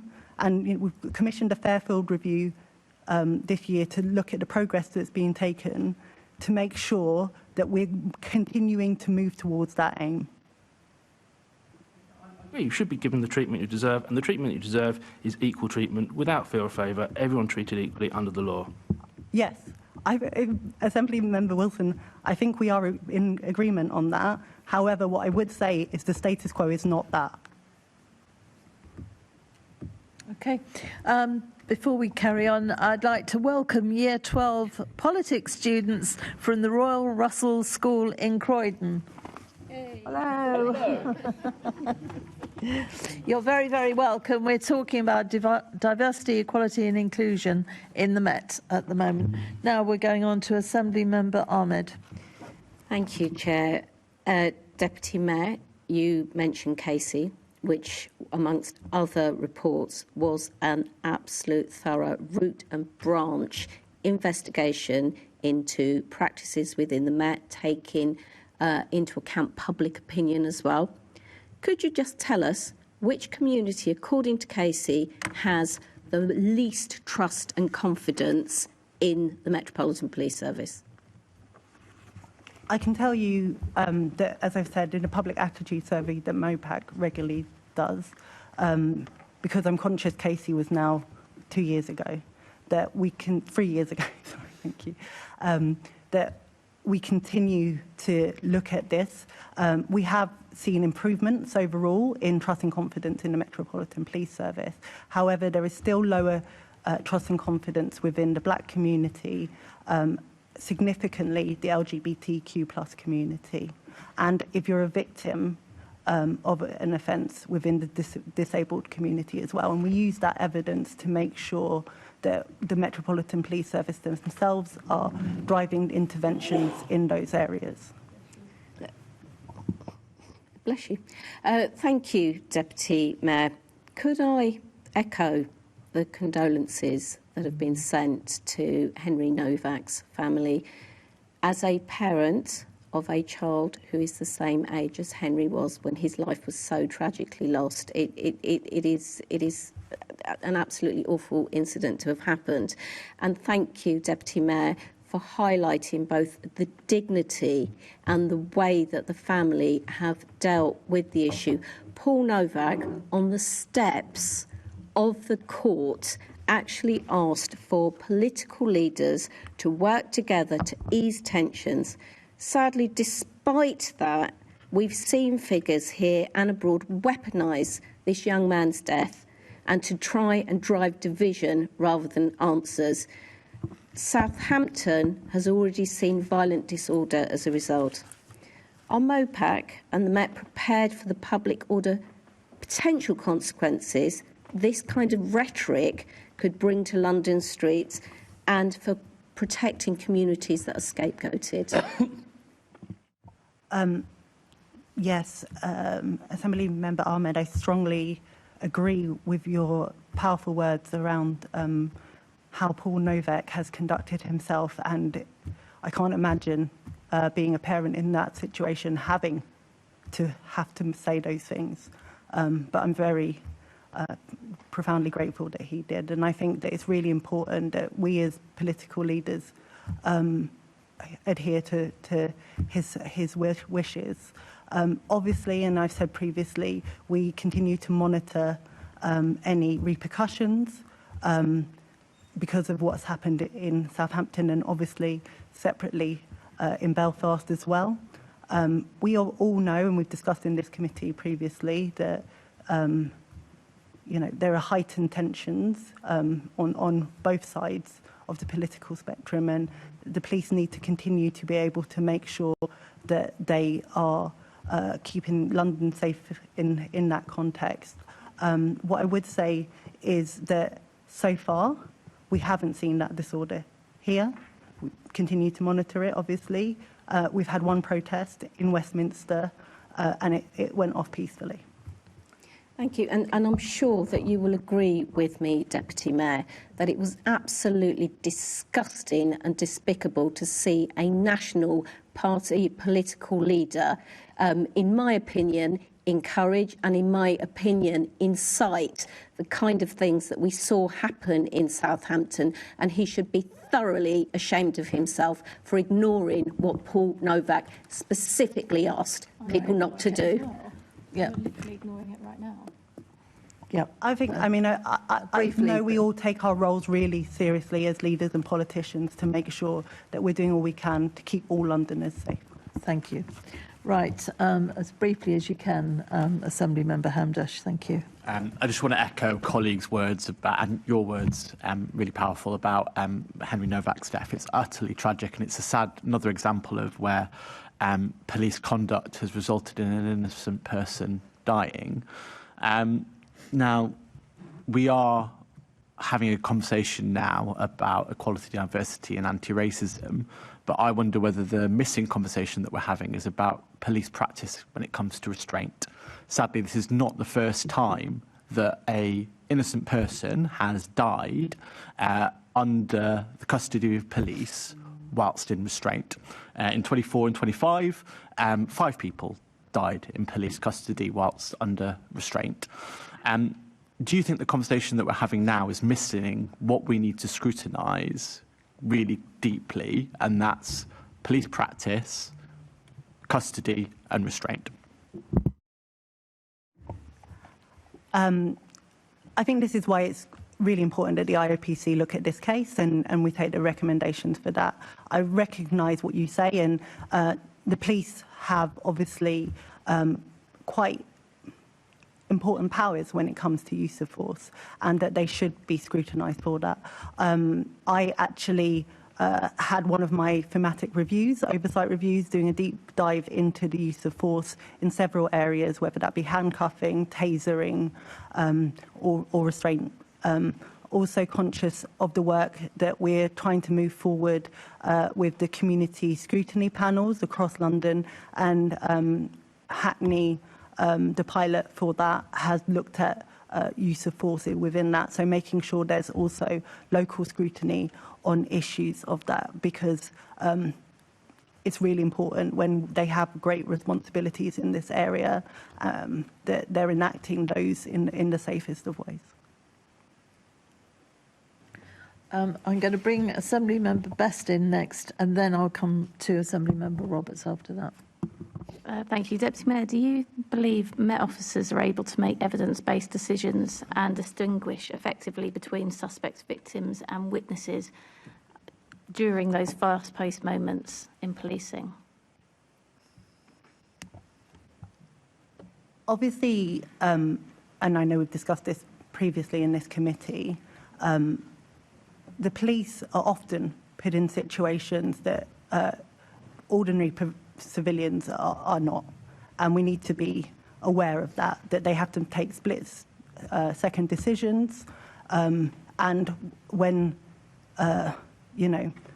using that, and in some cases using equipment or force to be able to do that is complicated. I think it's all Metropolitan Police obviously have training, and if they're in specialist units, TSG, firearms, otherwise there is also additional training in that. Just to come back to this point on restraint, how do the police at the moment distinguish between a potential suspect who is in pain or injured and someone that's trying it on effectively? Is there a way in which they have specific training for those situations to make sure that they aren't restraining people that are in danger? I mean, in this case, the horrific thing is, it seems to all of us it was quite obvious, but it can be more nuanced. And I think to go on from that learning, that's the thing that I'd like to be reassured of in future. Yeah, to reiterate, Assemblymember Best, I think this is why it's really important that there's an IOPC investigation fully looking at all of this, so that, whilst we have seen clips, it's really important that the full thing is looked at and the recommendations are taken forward in that. In terms of the work that we've been doing, looking at the use of handcuffs and how that's enacted in London, I think there's some real positive conversations about that with the Metropolitan Police Service. Thanks. Is it something that we could help with with a more substantial use of tasers, for example? Because often I think that officers are quick to use handcuffs to restrain because many officers don't want to use tasers, or we don't have enough taser permits. But if they had a taser, they have a direct threat there of why the suspect needs to remain calm and stay with them and not move or run.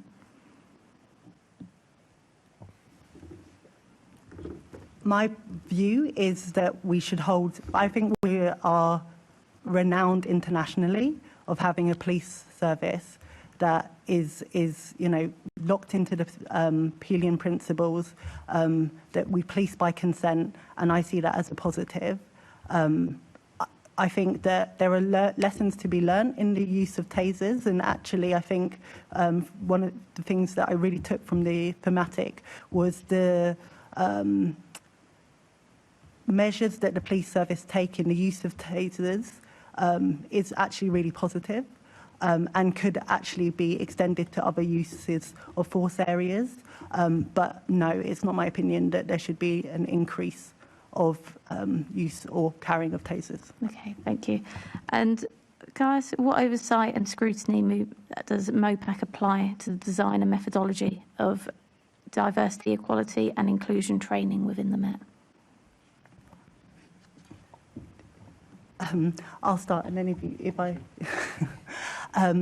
yes, so the Metropolitan Police has training which is called New Met for London for Everyone training, and it also has additional courses for leaders. This is something that we've scrutinised both through MOPAC's investment advisory and monitoring meeting, but also MOPAC officers and LPB members have attended those training sessions as observers and fed back to MPS.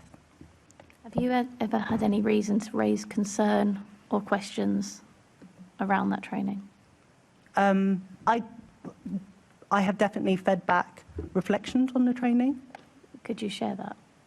I mean, I think it's really important that the training itself is not taken as the only output. And I think it's really important that post, and this is something that has actively been enacted, that post that training, the impact of that training is assessed, and how through the personal development process and appraisals that the police are doing, how that is regularly understood and assessed. So your concern is not, or what the issues you raised are not around the training itself or the material. It's about the monitoring of outcomes after that fact. The other thing within the training specifically, I think there is perhaps, I have encouraged the police to look at how more community involvement can be involved in that training, to give officers real expert by experience insight into that training. So it's not just facilitated.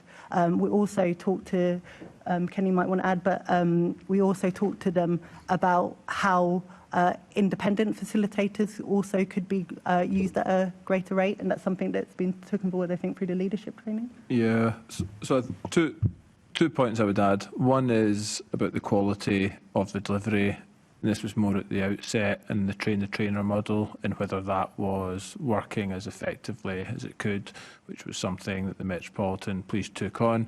And then secondly, we have raised, through having sat through some of these specific behaviours which have been witnessed by people, I'm not going to get into the specifics because those are sort of HR style things, but those are also some of the concerns which have been raised directly with them on that. It is part of the wider all 3-day programme, so it is part of that. It's not a standalone kind of thing. It's part of the wider way in which the Met is trying to bring its culture and improve its overall performance together. Yeah, I've heard from officers a concern about asking questions and frank discussion in those training sessions, and I just wondered if that's something you'd looked at as well. So that's so I think that is what I was referring to. So I think there's... Yeah, thank you. I think that's in terms of, you said, reporting them to HR, right? But so I think, so in terms of behaviours, yes, they have raised concerns. Yeah. But I don't think we certainly haven't had concerns that the people have been able to have frank and open discussions. Okay. It's been the tone of some of it. Okay, thanks. And I just wanted to ask Deputy Mayor whether you agree with the Policing Minister, Sarah Jones, when she said that the current anti-racism guidance, it gives the wrong impression and former Home Secretary Jack Straw when he said it's gone too far. Do you agree with those comments? I mean, I think obviously guidance is always important to review. I know that the work of the national... Sorry, the question was just, do you agree with those comments? I don't think that it's gone too far in the context in terms of the Metropolitan Police Service. Okay. Because And do you agree with the Policing Minister, Sarah Jones, that it gives the wrong impression? I would need to understand the wider context of what she said. It gives the wrong impression to police about how they should be policing. Doing work on ensuring that we're an inclusive Metropolitan Police Service. On the anti-racism guidance, she believes it gives the wrong impression. On the guidance? Yeah. I think that there is a live discussion about whether the national guidance needs reviewing or not. I don't think that takes away from the importance of the work. So you agree with her? I agree with her that the You national agree with her guidance that it needs gives to it, that the continue to be looked anti-racism at. guidance gives the wrong impression, but you don't agree with Jack Straw that it goes too far? Yeah. Not in context of the work that we're doing in the Metropolitan Police Service, no. Okay, thank you. We've got Assembly Member Roberts, followed by Assembly Member Wilson. We are running very late. It is a very short intervention, Chair. The reason I raised this, and notwithstanding the IPC investigation which will follow, I was concerned by the suggestion, perhaps unintentional, in Assembly Member Hamdash's original statement that this was a death in police custody. Both the medical professionals and the presiding judge at the trial and the trial pathologist said that no amount of intervention would have saved Henry Novak's life. And we should be incredibly careful about using terms like death in police custody when no police action could have saved Henry's life. Yep. Thank you. Thank you for that clarification, and that will be taken on board. Assembly Member Wilson. Very quickly then. You've already mentioned or acknowledged that the NPCC's guidance is going to be reviewed. Given that, and given the exchange we just had with Assembly Member Best, kind of halfway indicating you think that's appropriate, will MOPAC require the Met to assess whether any of its training or guidance or policies in this sphere could affect officers' judgment at critical incidents like this and therefore need to be reviewed? Or are we just business as usual? Assembly Member Wilson, I think it's really important that we recognise that our business as usual is scrutinising the Metropolitan Police Service on the need for continued, they've made significant improvement, but continued culture change throughout the Metropolitan Police Service, and that's what we will do. Obviously, when individual incidents happen, it's really important that we have the independent office of the IOPC to look at those incidents. We regularly meet with them and HMIC to take that wider learning, and we'll continue to do so. A review instigated from MOPAC then. Fair enough. Back to the Chair.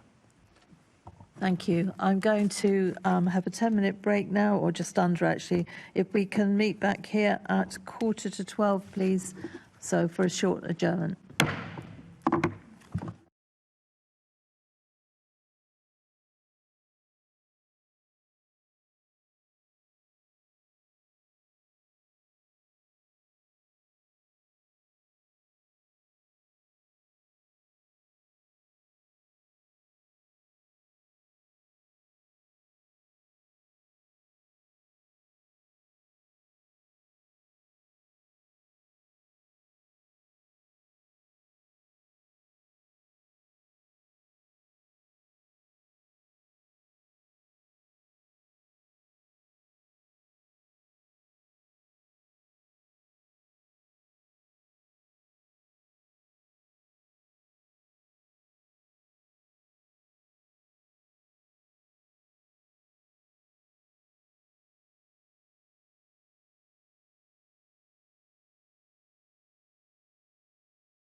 Welcome back to the Police and Crime Committee meeting. We will now continue our question and answer session with the Deputy Mayor for Policing and Crime and the Director of Strategy and MPS Oversight from MOPAC. So we're now going to be talking about shoplifting, and we're going to have to speed up, colleagues, a little bit. And we're starting off with Assembly Member Desai. Thank you, Chair. Good afternoon. My first question is to you, Kenny. Data published by the Met shows that the number of shoplifting offences in London has increased by approximately 27% in the last 3 months. What analysis has MOPAC undertaken to understand this increase? And more importantly, what action has been taken in response? Thank you very much. So I would just say that in the 12 months to May 2026, it actually shows that there's been a 2% decrease compared to the previous 12 months. So I think that shows that the tide is potentially starting to turn in this regard. We obviously did some work with King's College previously, which looked at what the cost of living crisis would mean for crime across London as a whole. That did show that we expected violence to increase, and it also showed that we would expect, as a result of how difficult the cost of living crisis has been for everyone, for acquisitive crime to go up in that way. So again, that is part of what we think has happened there. We also know that there's organised criminality, there's substance dependency, all of that, which feeds into this sort of crime. Furthermore, I would say that we know that whilst there may have been an increase in shoplifting over the previous while, there has also been an increase in reporting through Operation Retail into the Met, as the Metropolitan Police have made it easier for retailers to actually report crime in. So not saying it's a good thing, but it is a good thing that the Met is aware of more of this and is able to take action on it. So I think all of that is what, over that period, will have seen the shoplifting figures go up. But as I say, the last 12 months until May, the end of May, has actually seen a decrease, and we're hopeful that that means that the tide is starting to turn in that regard. Okay. So my other question then is, what progress has been made towards the commitments in the Mayor's Police and Crime Plan to cut retail crime? Deputy Mayor. Thank you, Assembly Member Desai. Yes, in the Police and Crime Plan, I particularly was passionate about making sure that we included a real focus on neighbourhood crime and shoplifting being a key indicator of that, alongside other volume crimes like phone theft. So it's been really a key part of the work we've been doing. We've been working with both myself and the Deputy Mayor for Business to have regular roundtables with the business community. I also had a great walk around with Assembly Member Ahmed with their local bid, and that's illustrative of the kind of work that we're doing regularly to understand concerns of businesses. And from that, we've had really positive outcomes, both in increasing the information sharing between retailers and the Metropolitan Police Service, so getting, it's procedural, but getting agreements in place that they can share data. Also, as previously mentioned, investing in technology, so platforms that can make sure that it's easy for retailers to upload evidence, but it's also having the capability of assessing what evidence might lead to prosecutions as well. So that platform can do that and then give that to the police. We've had ongoing conversations and got 2 more roundtables coming up with retailers about that and how that's progressing. It's really important that we make sure now that the legislation has been, the previous legislation around anything under £200 not being prosecuted has been removed. Sorry, that's inaccurate. Can we make sure that we don't say inaccurate things like that? Sorry, the legislation has been changed so that... It wasn't that you couldn't prosecute under £200, though. So what was that? I'm sorry, can we finish and then I'll bring you in so you can correct it? so that we can make sure that there is a real focus on shoplifting. We've obviously had the focused work in making sure that we've, both in Westminster but across London, seen an uplift in town centre areas, so that we're really trying to drive this shift, as Kenny outlined, to turn the tide on shoplifting. Also, my briefing note tells me that there's also some more specific work being done. There's a retail crime strategy, I understand? So the Met has refreshed their retail crime strategy recently because... That's the next question, actually. Oh, okay, sorry. Okay. Of the focus work they want to do. All right, I'll leave it at the chair. Okay. Did you want to clarify Yeah, the something? Deputy Mayor just said under the previous legislation you couldn't prosecute and shoplifting under £200, which is completely false. So was that, does she want to correct the record, or does she not understand the law? I'm happy to correct that it wasn't not prosecutable, but the guidance was not to pursue, and that this was felt by partners who have effectively What guidance existed decriminalised it. saying not to pursue the law? Sorry? What guidance existed to say not to pursue the We law? changed the... what's the specific guidance, Kenny?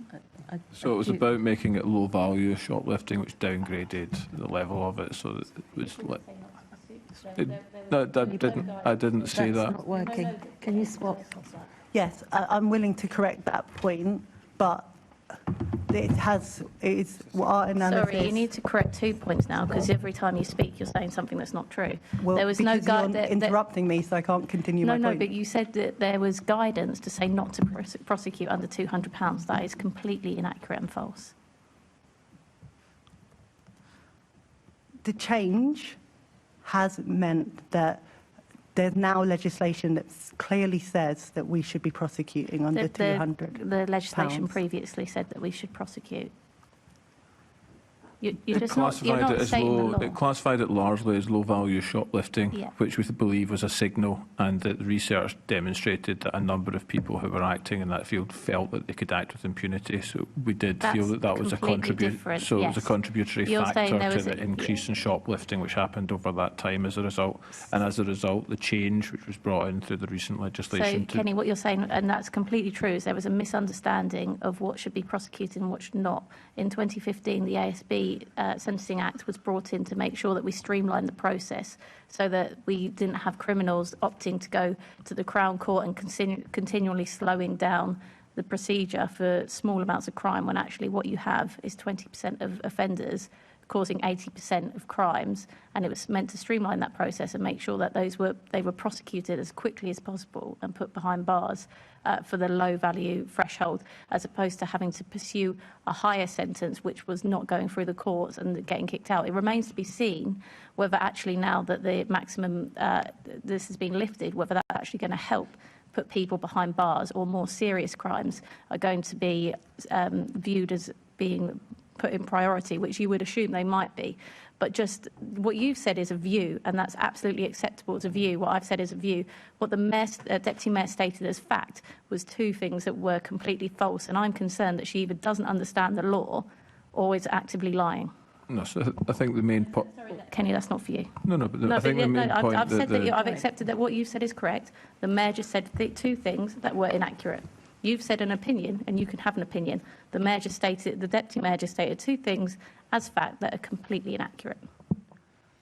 Emma, I would never try and mislead this committee, and I said that if I've been incorrect, that I apologise for that. I obviously understand the law, and I used the term that I shouldn't have. That's okay, but I really think that my point was the analysis in why we've seen an uptick now under new legislation in positive outcomes. We can come back to this later. I think I'm going to come back to this on you later, but I just thought it was the I'm record sorry, that Chair, we're but correct. I'd like to respond. No, but it's somebody else's time, and we can do this in a bit. We can do this in a few minutes, I promise. Okay, Assembly Member Wilson. Thank you, Chair. So a year ago at this committee, you said that you were working with the top 5 most affected boroughs to look at how we can design out the crime. Could you give any update on how that work is going? I think that was on robbery, not shoplifting. But so that was in relation to, I think, the work we're doing in tech with tech companies to look at things that they could do on their phones. There is progress on that. The Commissioner has recently worked with Apple to make sure that there is progress in what they're doing on their phones to make them less reconnectable to the network. Well, according to the transcript that I've got in front of me, it's very much in the question of retail crime and shoplifting. We're segmenting the offence around shoplifting. We know that shoplifting tends to be prolific. Operation Yamatar, perhaps tell us Operation about that. Yamatar is the work we're doing London-wide. To work alongside the Metropolitan Police Service, local authorities and drug outreach workers from the voluntary sector to improve referral pathways into rehabilitation. We've actually had some really positive outcomes on the back of that, both increase in arrests on drug dealing, but also increase in referrals into the use of rehab and other things. Okay. Fine, but again, the transcript talks of regular meeting with businesses to make sure we're getting their perspective, both in terms of what they feel the police needs to do more of, but also what they can do themselves into reporting and designing out crime. We want to work with them in partnership as well as other retailers. So yeah, absolutely. Retail crime, shoplifting. Yeah, absolutely. So we've had those conversations with retailers, both in roundtables but also on local visits. We had a recent visit to Lewisham where we saw the technology that the Metropolitan Police Service is using to work with retailers to drive up that, but also talking to retailers about how they can help. They've seen some great examples in terms of redesigning of shops, both in businesses including Greggs and Boots, to actually how to lay out shops better to prevent crime, but also the work we've been doing with them to make sure that things are uploaded, that members of staff are given leave to, if it goes to court, to take that court action forward. So definitely. Greg's having to lock up sandwiches and drinks behind cabinet. That seems quite drastic and almost feels a bit like victim blaming, but there we go. I'd like to ask about there's been a series of kind of smash and grab raids on jewellers, and in particular the case of antiques dealer Ian Towning, who subsequently decided to close his shop, leave London after violent robbery left him traumatised. Is this something that should be of grave concern if people are reaching a stage where they feel it's no longer viable running that business, running that shop in London because of this these attacks, these crimes? Is that something that that concerns you? And what would you say to address those fears that actually no, it is still worth running a shop selling high-value products in London? It is safe to do so. Obviously, all crime concerns me, and it's really important. This is why we're doing this work. This is why we're having a focus on retail crime. We've got Operation Retail that looks at organised crime behind retail, and also the work we're doing, especially in areas like the West End, where there are high-end retailers, to double the amount of offices in that area using new technology like drones and e-bikes. The Mayor's investment in that, it's definitely a concern. We want to be an exceptionally prosperous city. We know that working with retailers, and the other thing that I would say is retailers want to make sure that they are talking about the positive interactions that they're having with the police, but also the positive outcomes that we're having, because it's really important that the message is out there that London is a safe city, that London is a prosperous city, and it's a place to invest. Definitely. And I would say that the Met really are focused on this. I think it was in March. I think it was March anyway. There was a there was a gang which had been linked to a series of smash and grabs, as you call them, across London, which was actually sentenced for a considerable number of years between them, and the Met had done such good work into that space. I believe they all pled guilty when they were in court on that. So this is something which is high up the Met's priority list, because these aren't just amateur people who are going out and doing this. This is organised criminality, so it is very much on the Met's radar in that regard. That's good to hear. And just on a wider point about... Very briefly, we have really run out of time. Trust and confidence, and everyone wants to have confidence in the police. Would it be better, if you had £7 million to spend, would it be better to spend that on telling the world that everything's fine and dandy, or would it be better to spend that £7 million on keeping police station front counters open for another year so people can actually genuinely have confidence in policing in London? As the Commissioner has said himself, and I believe Matt Twist, who is the DAC for neighbourhood crime, he wouldn't row back on the decisions taken on front counters, even if there was more money available, because they want to focus on making sure that there are officers in neighbourhoods to make sure that the criminal activity is tackled and arrests are happening, especially on high volume issues like we're discussing today. Okay. Being a clear manifesto commitment from the Mayor. There we go. Thank you. Assemblymember Roberts. Thank you, Chair. And we wait to see whether the next round of tough choices means a reversion back to the original plan to close even more front counters, in contradiction to the Mayor's original manifesto commitment. Back on shoplifting. Is the current rate of positive outcomes, and specifically on the rate of positive outcomes for shoplifting offences, satisfactory? And what specific actions are being taken to improve outcome rates for shoplifting offences? So we would always want to see things being better, but in terms of positive outcomes, over the last 12 months, it's increased from 8 to 15%, and at the end of Q4 for 25-26, just in terms of volumes, that was up 78%, Assemblymember Roberts. So as I said, I do think we are starting to see considerable improvements in this. We would always want to see, and I'm sure you would want to see more in that regard. What is being done to increase that? I mean, I think the best example there is exactly what the Deputy Mayor talked about earlier in terms of this the new platform that the Metropolitan Police is trying in a number of areas, which allows retailers, both large and small, to submit packages to the Met, which includes pictures, ready-made statements, almost intel packages to the police, which allows them to use either RFR or link series of things and actually bring that through. I think that really is a very positive development in this regard. It took, the Deputy Mayor raised this specifically with Assistant Commissioner Twist last July about the need to look for speed in terms of how that was brought in, because we did foresee that there would be genuine benefits in that regard.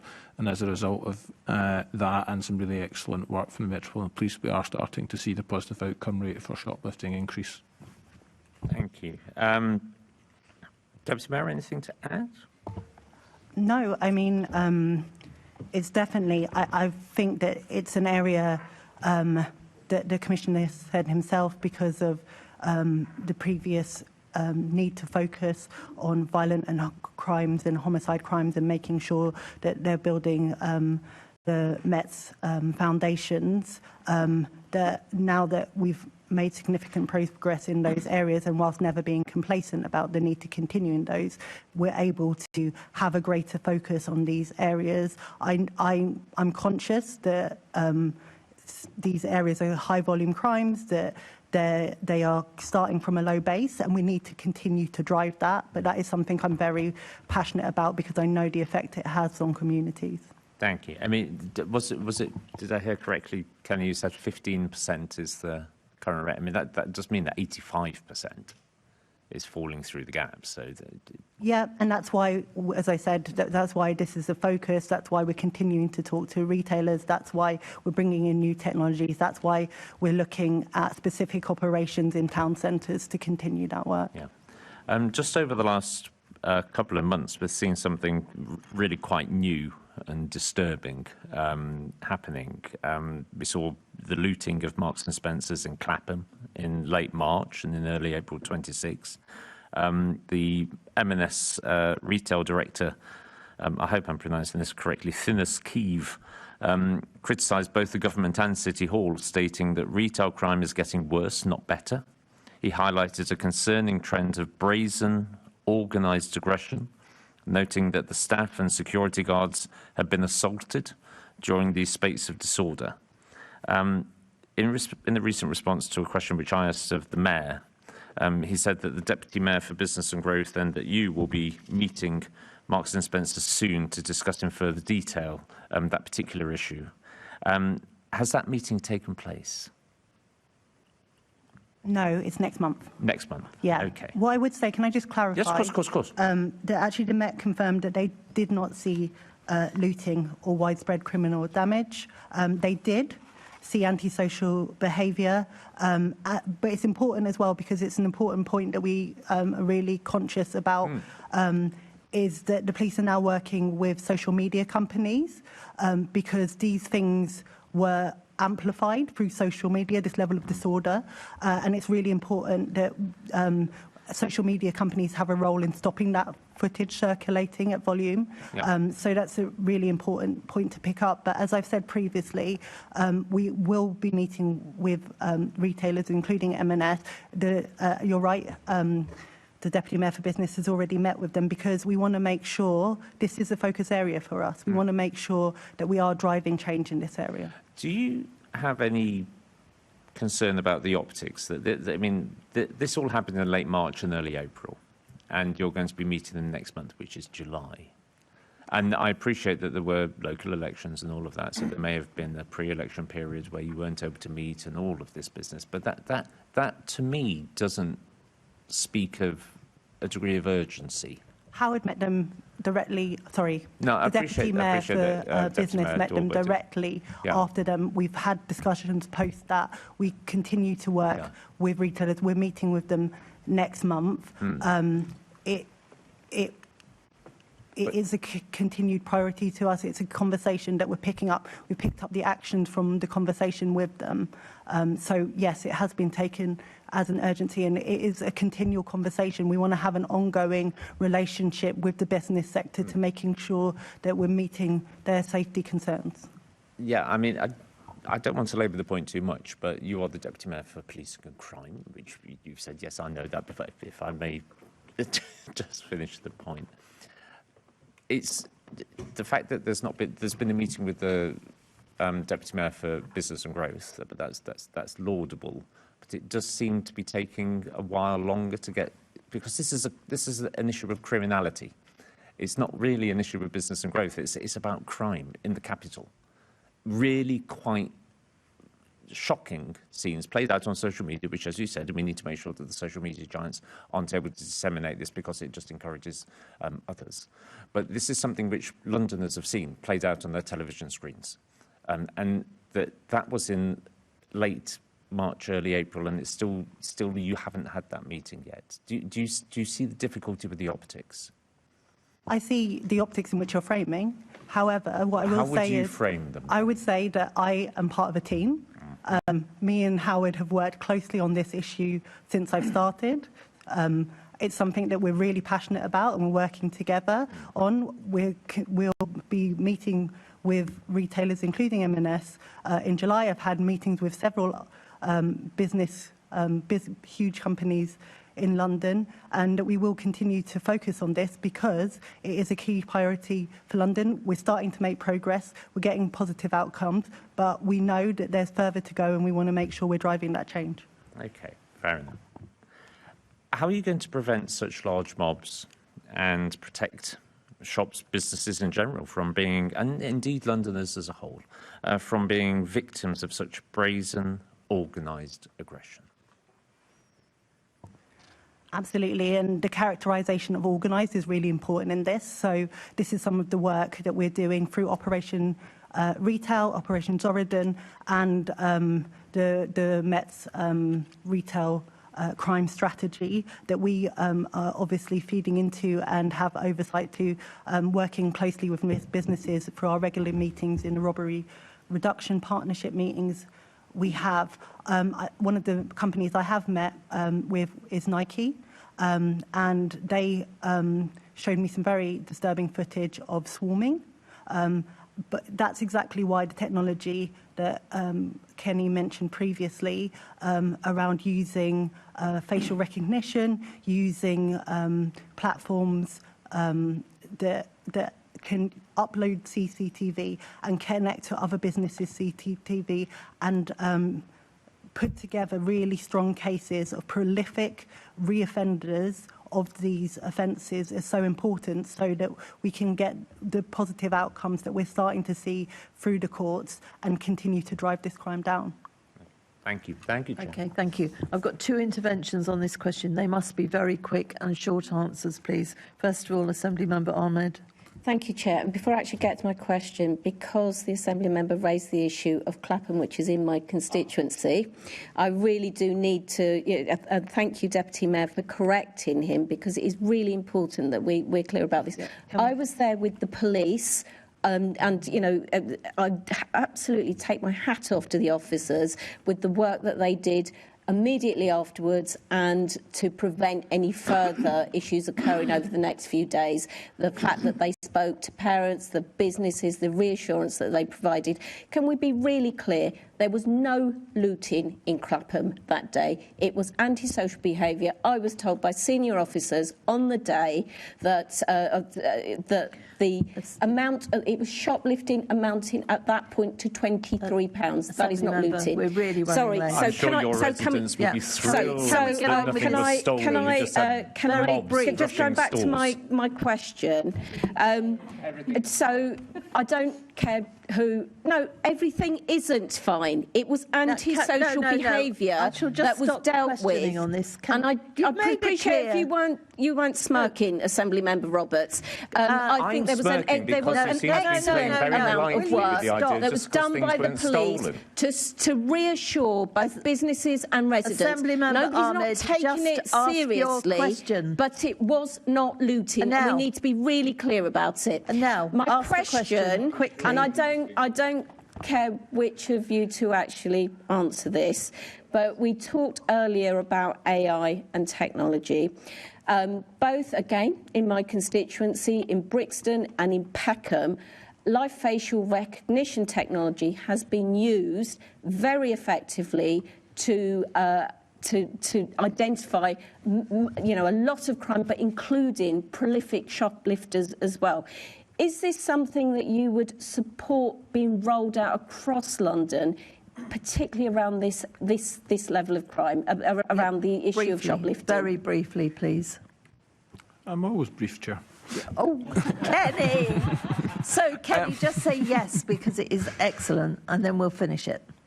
So the short answer is yes. Thank you. And Thank you so much. Thank you. Assembly Member Decide, very, very quickly. We're running so short. Yeah, it's about assault on shop workers. Are the figures going up for this year, or are they going down? And I should say recorded assaults.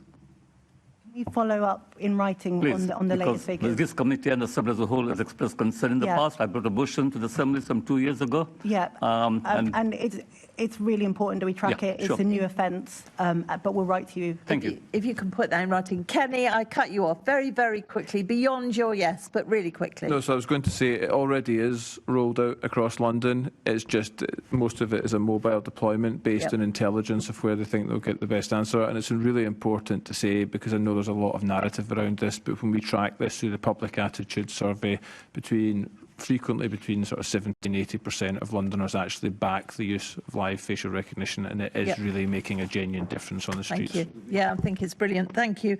Last question on this section, which, if you could be brief, Assembly Member Best, please. Thank you. Deputy Mayor, I just wanted to fully understand that you understand the ASB Crime and Policing Act of 2014 in relation to shoplifting. Could you just explain what the Act said about shoplifting? So it moved... Sorry, you haven't been elevated to the Deputy Mayor just yet, Kenny. Sorry, can you... what's the specific of your question? So in relation to shoplifting, what did the 2014 Act say about prosecuting shoplifting? Are you going back to the high volume, low volume point that we were on before? No, I'm asking you, the 2014 Antisocial Behaviour Police and Crime Act, what did it say about prosecuting shoplifting? And Kenny, it's honestly, it's like exam season. I feel like the invigilator. You can't whisper the answer to the Deputy Mayor. Sorry. So I think it is important because the difference was on the level in terms of aggravated or non-aggravated. So let me phrase it a different way to help you. If somebody hypothetically stole under £200 worth of goods, but after the 2014 Act, what happened to them? What could legally happen to prosecute them? I mean, it could obviously progress to court and it could obviously be sentenced, but I think the point is it wasn't seen as an aggravating issue, so had a lower outcome. And the analysis and the opinion was that this has led to. Do you know why it was? Do you know why that change was brought in?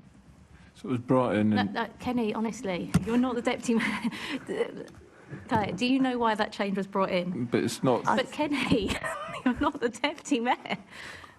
Sorry, Kenny, I appreciate it. He's trying to be helpful. However, I will answer. Because of the points that you were rightly making earlier about making sure that there was a good prospect in terms of outcome and the use of Crown Court. Obviously, we have now a significant issue with backlogs in the courts and overpopulations in prisons, and this is something that through our work on the London Criminal Justice Board we are taking forward at pace. However, the impact has been and has felt to be that there was a deprioritisation in terms of shoplifting. Did the police? Sorry, just and I agree that it is on the police, and actually within the Met, a lot of forces managed to use the Act really well and get to terms with prolific shoplifters. In many areas of the Met, that didn't seem to happen, and there did seem to be this deprioritisation. But as Met guidance, were you making it clear even before the Act change that police should be prosecuting? I mean, I wasn't in role. No, you were. The changes only just happened. Oh, the new change in legislation? No, so previously, were you making sure that the Met knew they should be prosecuting? Absolutely. This is why we prioritised. Because earlier you didn't know that you could prosecute. So I'm just saying. Emma, I've corrected that point. Okay, so you think were that's making it clear that they should prosecute. You're being a bit disingenuous now.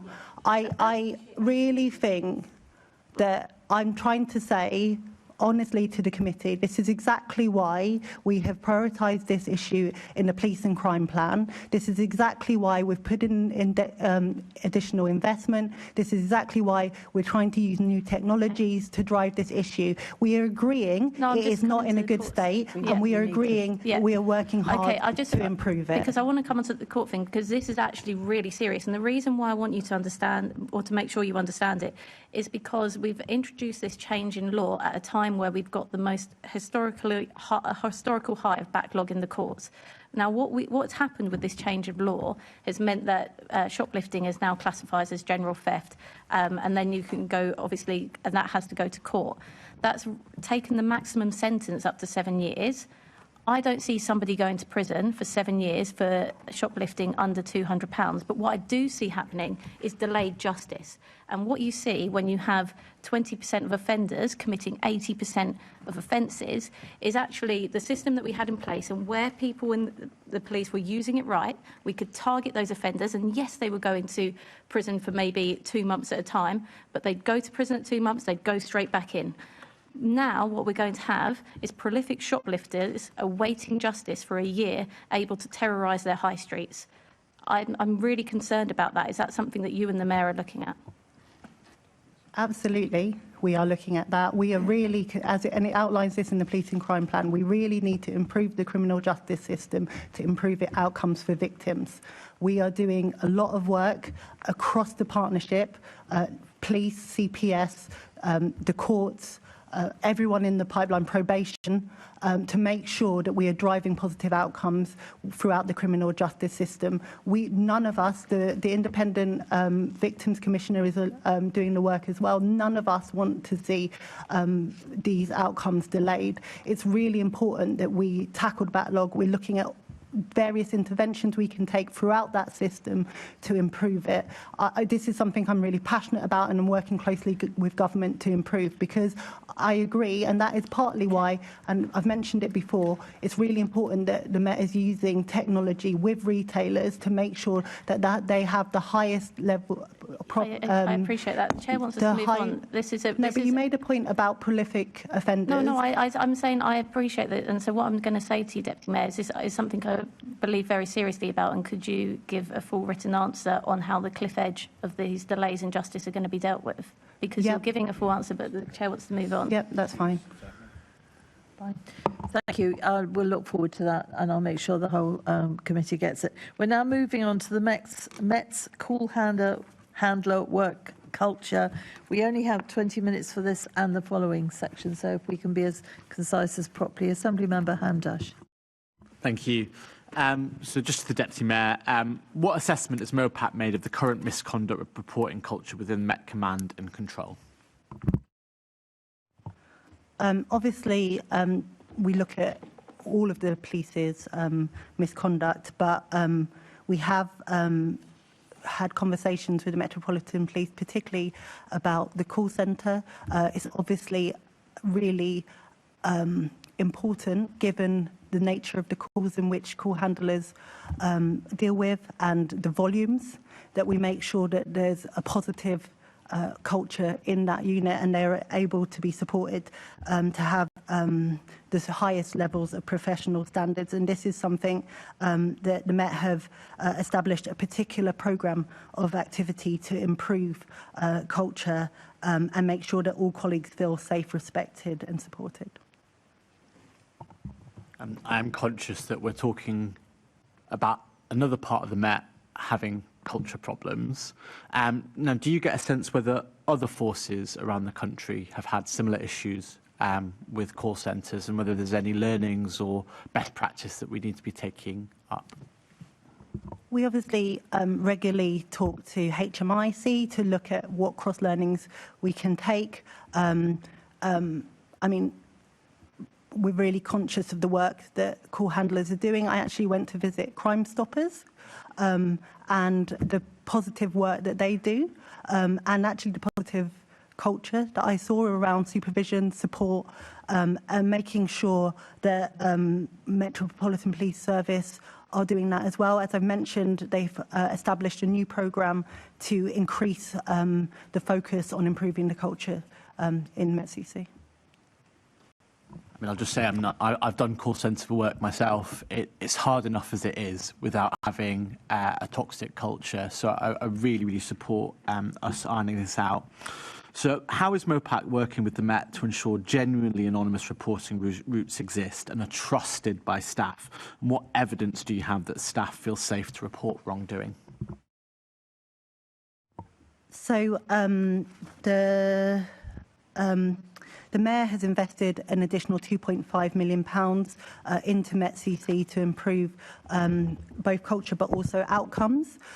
We've seen an improvement in the response time, not where I want it to be, I want to be clear on that, but from 69% to 81% for 999 calls.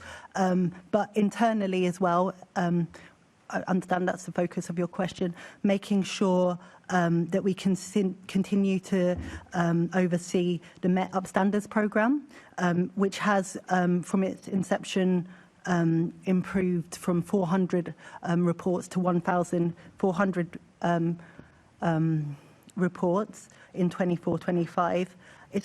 They're also developing a new app which will allow officers to report allegations directly and anonymously as well. Also, something that I've really heard from Met officers is making sure that they get the victim support that they need. So it's encouraging that the Met are creating this victim support team as well with named caseworkers, as we'd expect for all victims, and making sure that the work arrangements for those victims are understood as well in terms of flexible working or temporary redeployment.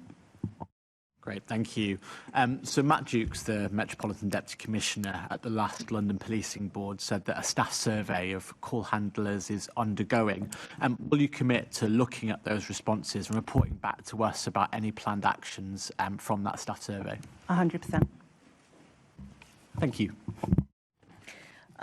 What oversight does MOPAP have of decisions to reinstate officers or staff dismissed for misconduct?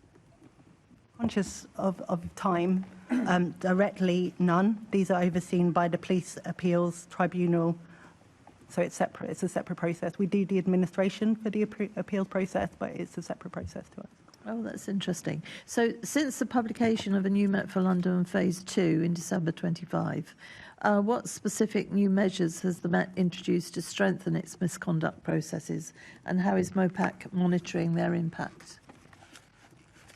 So I know that we've discussed this previously at the report at the committee, but the use of new vetting regulations started the first case of this very serious case of sexual misconduct and neglect of duty happened in March 26. Obviously, as previously mentioned, encouragement of more reporting and trying to take a public health approach in detecting behaviours early on. We regularly oversee that. I have updates from the relevant DAC on the work they're doing. This is something as well that we've looked at in the LPB Culture Committee, both in terms of vetting and misconduct, but also issues of disproportionality in the misconduct process too. Thank you. I know the Unified Operational Analytics, i.e. the Palantir contract, was actually very, very effective in getting all the different programs together and rooting out officers that were not how we would want them to be. So is the cancelling of that particular contract going to have an effect on this particular area? Chair, I just think it's really important that we clarify that that was one part of the proposed procurement, that CSIE is a pilot that the Metropolitan Police Service have undertaken, so is live, and the work that you would have seen and LPB members have seen and myself and MOPAC officers have seen in terms of bringing together data systems around the internal cultural areas of the Metropolitan Police Service is CSIE. We are in active conversations, obviously, because that was meant to be a pilot. It was meant to be limited. We are in active conversations now with the Metropolitan Police about the next stages of how they take that forward. Yeah, because that work that was undertaken has really made a difference and has rooted out an awful lot of issues with the culture of certain officers, hasn't it? I think there are positive outcomes from the pilot, and we've looked at that, and we need to understand now that that pilot is coming to an end, how we take that forward. Okay, well, we'll be watching that. And a massive shout out to Crime Stoppers as well. I'm very, very impressed with them. I think we all are very good. Well, Benali, you and I have whisked through this, so I'm now relieved. I think we'll get through the next one in time. So now we're going to be talking about the Met's digital upgrade and cyber security. And questioning will start, please, from Assembly Member Roberts. Thank you, Chair. Just regarding earlier comments, I'm sure that those people that were assaulted in Clapham and the police officers and the security staff and all of the staff workers that were assaulted will be delighted that there was no looting, and I'm happy to correct that.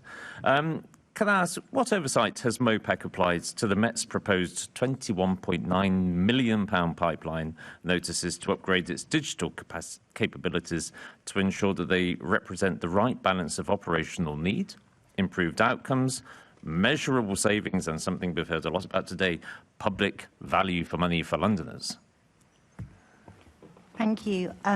Yeah, so this is obviously something that I'm actually proud of that we've done with the Metropolitan Police, having a pipeline of consideration coming forward rather than individual decisions just coming through. So we have a longer term view of making sure that we know what contracts are coming to an end and what they might want to do in future.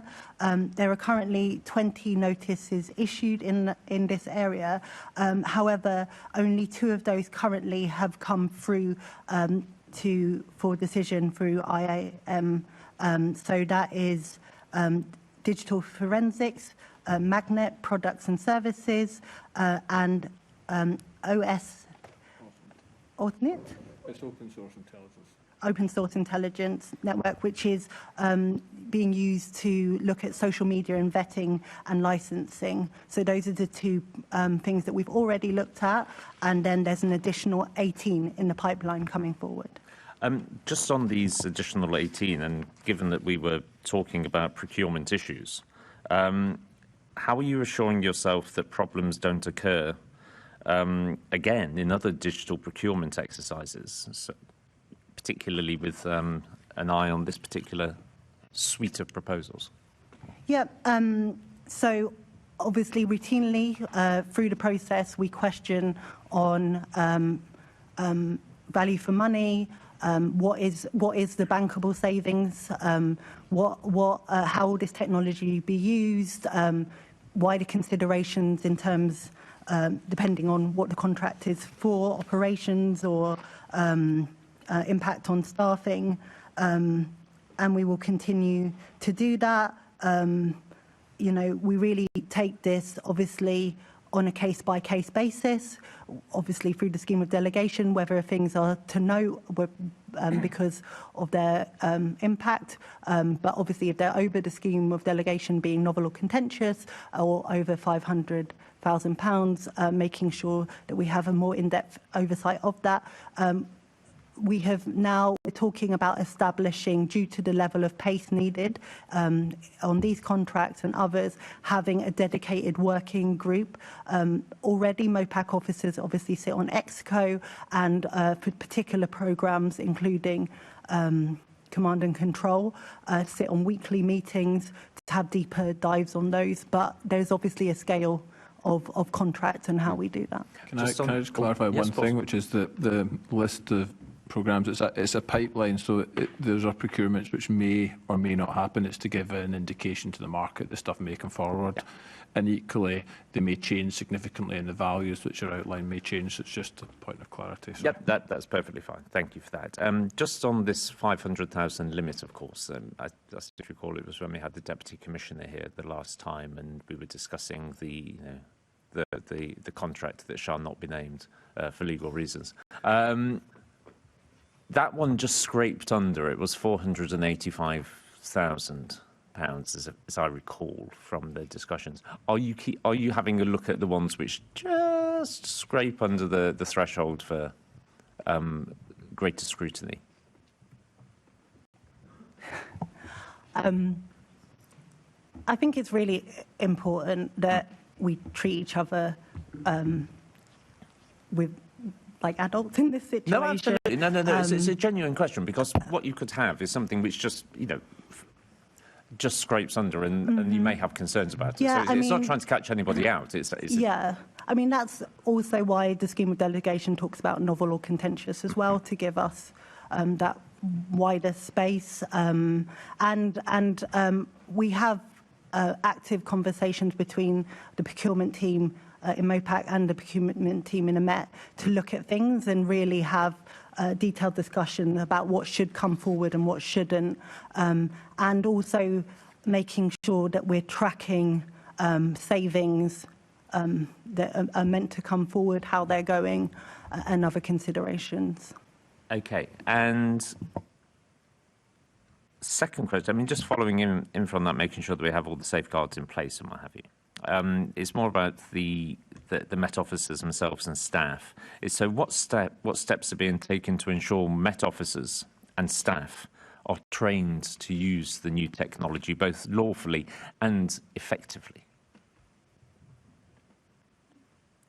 So that'll depend on a case-by-case basis. So, for example, there is now training for Met officers around how they use something like Copilot, because obviously that is becoming much more.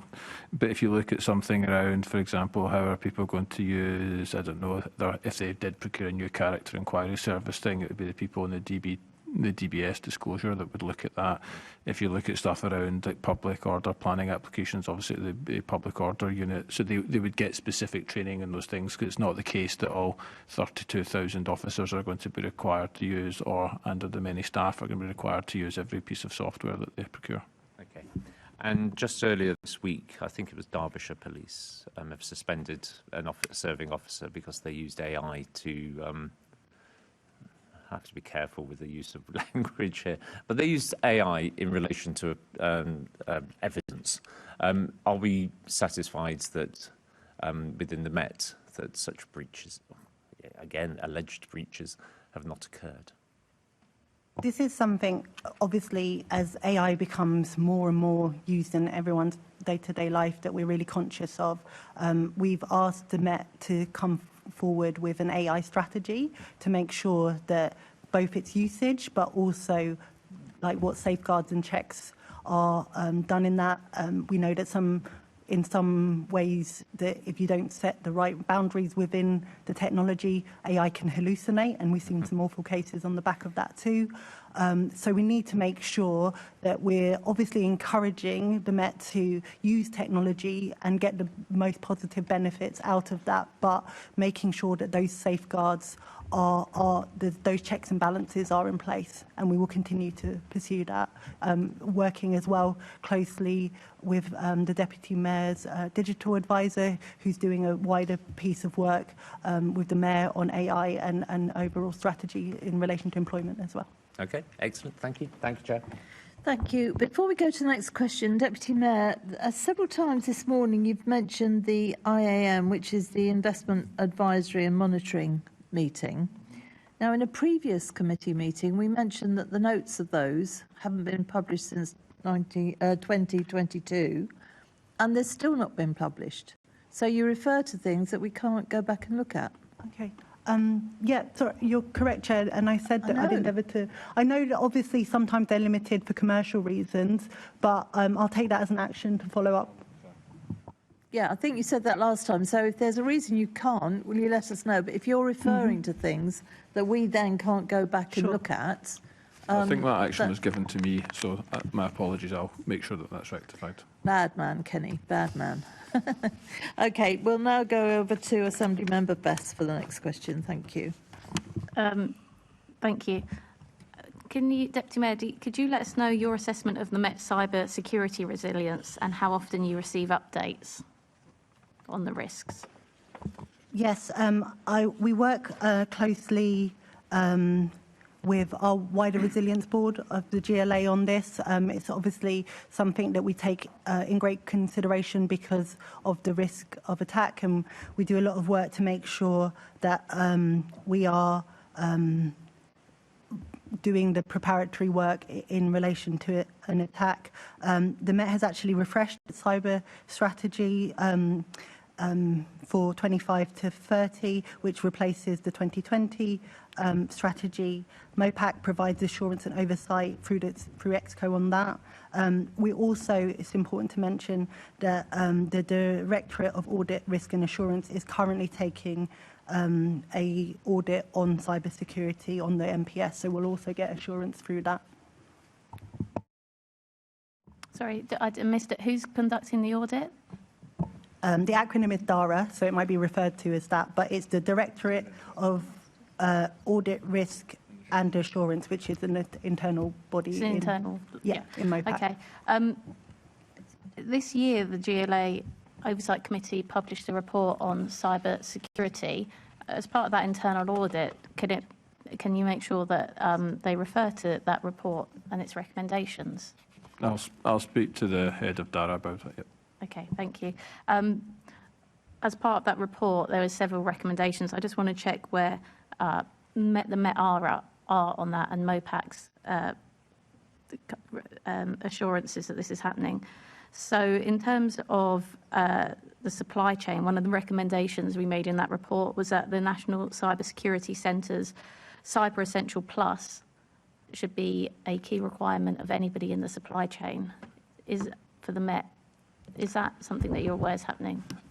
I don't know about the specifics of that, but the last discussion I had with the Met about their supply chains, I know that that is something that they have looked at, particularly in light of a breach that they had, I think, 18 or so months ago, now that they do have strengthened safeguards in that area.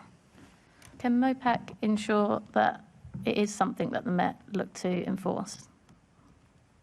I'll have a conversation with the Met. Thank you. Secondly, there's a recommendation there that the approach to monitoring cybersecurity investment and pay is benchmarked alongside other public bodies.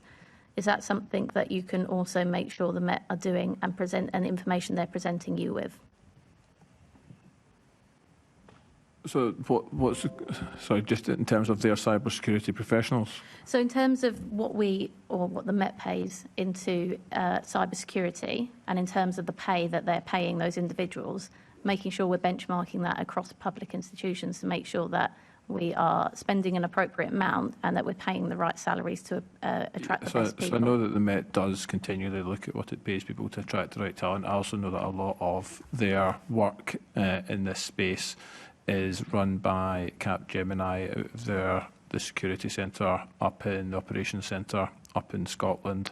And that obviously wouldn't be a matter for the Met to look at their paying conditions in that space, but I take the wider point. So that benchmarking does happen? The Met always looks to pay competitive salaries. No, I know that's different. I know that the Met, that benchmarking, does it happen or not? I'll need to come back to you on that specific. Okay.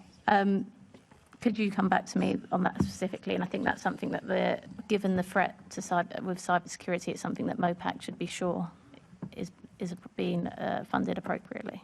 So we're absolutely aware of this. I think at the moment we certainly know that the threats to the Met, as with all public institutions, are increasing. You see increased frequency of issues in that regard, and yep, absolutely they invest millions into this, so that's fine. Okay. Another recommendation of that report is that the confidential risk updates that MOPAC receive by 2026 should include specific IT legacy systems and the risk that they have, as well as organisations or third-party organisations with access to Met systems.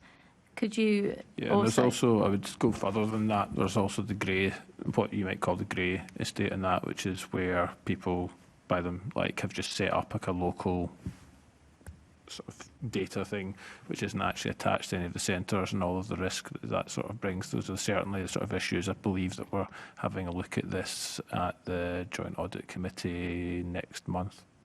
When you say people, do you mean staff? So, yeah, exactly. Okay.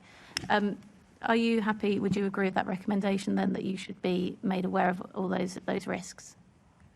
I mean, yeah, okay, thank you. Thank you. Most of my next question has been answered, but Deputy Mayor, you said that the cybersecurity strategy 25 to 30 has been written. Where would we find that? Because we couldn't find it. It's an internal document that the Met have done. I think for obvious reasons, they're not currently minded to publish it. So they don't. The discussion with the Met about this was they don't want to publish it because they don't want to give anybody who may wish to interfere with them any idea about the specifics of the approach that they're taking. But the strategy is backed up by annual plans, which they then bring forward with actions, which they think, and it's moved away from, I suppose the easiest way to characterise it is it's moved away from. You'll have seen the 2020 to 2025 one, which is online, which essentially tries to put, I suppose, a big fence around everything and stop people accessing or getting into the systems at all. And this is then much more now about how do you accept that there are going to be vulnerabilities and that people will always be able to make a hole in the fence and get into it, and actually bring in extra controls to sort of say, whether it's multi-factor authentication or whether it's something like red flags, where it's like, do you really want to send this email, or moving the protection up front. So say Kenny Bowie works in the Met and all of a sudden you find that my email has started sending out 1,000 emails at once. It's rather than going, oh, that's a bit weird, I should explore that, it's putting the block on stuff immediately so that you can then go back and do it. And actually, you manage the risk straight away, and then you look at whether you can actually release it in that sort of way. So it is a different approach, but for understandable reasons, in my view, the Met doesn't want to sort of make that public so that people are aware of it all. But it's being looked at and refreshed annually. So the strategy is a 5-year strategy, but there are annual plans which complement that in order that they're taking the right actions and making the right investments. Okay, and who oversees that? Oversees that, so that goes internally within the Met, that goes up to EXCO, and then there will be discussions at what they call risk forum, or the Joint Audit Committee, or there will also be discussions with MOPAG. So MOPAG get involved at the last bit. So the Deputy Mayor will have discussions if there's any specific risks that we think need to be flagged. Okay, thank you. Assembly Member Roberts, did you want to come back in on anything as it's your... No, thank you. No? Okay, lovely, thank you. Well, that brings us to the end of this meeting. I would like to thank our guests for attending this morning and for their answers to our questions. Can I ask the committee to note the report and the discussion? Noted. Thank you. Can I ask the committee to note the monthly report from MOPAC? Thank you. And can we also delegate authority to me as chairman in consultation with party group lead members to agree any output arising from the meeting? Agreed. Thank you. Can I ask the committee to note its woke, as if it would be woke. Oh my God. Work programme. God forbid. Can we also delegate authority to me as chairman in consultation with party group lead members to agree any output arising from the rapporteurship on the recruitment and retention of Metropolitan Police officers? Yes, is the answer. Thank you, everyone. The next meeting of the committee is scheduled to take place on the 1st of July 2026 at 10 a.m. in the Chamber, City Hall. I have no urgent business, so that concludes today's meeting.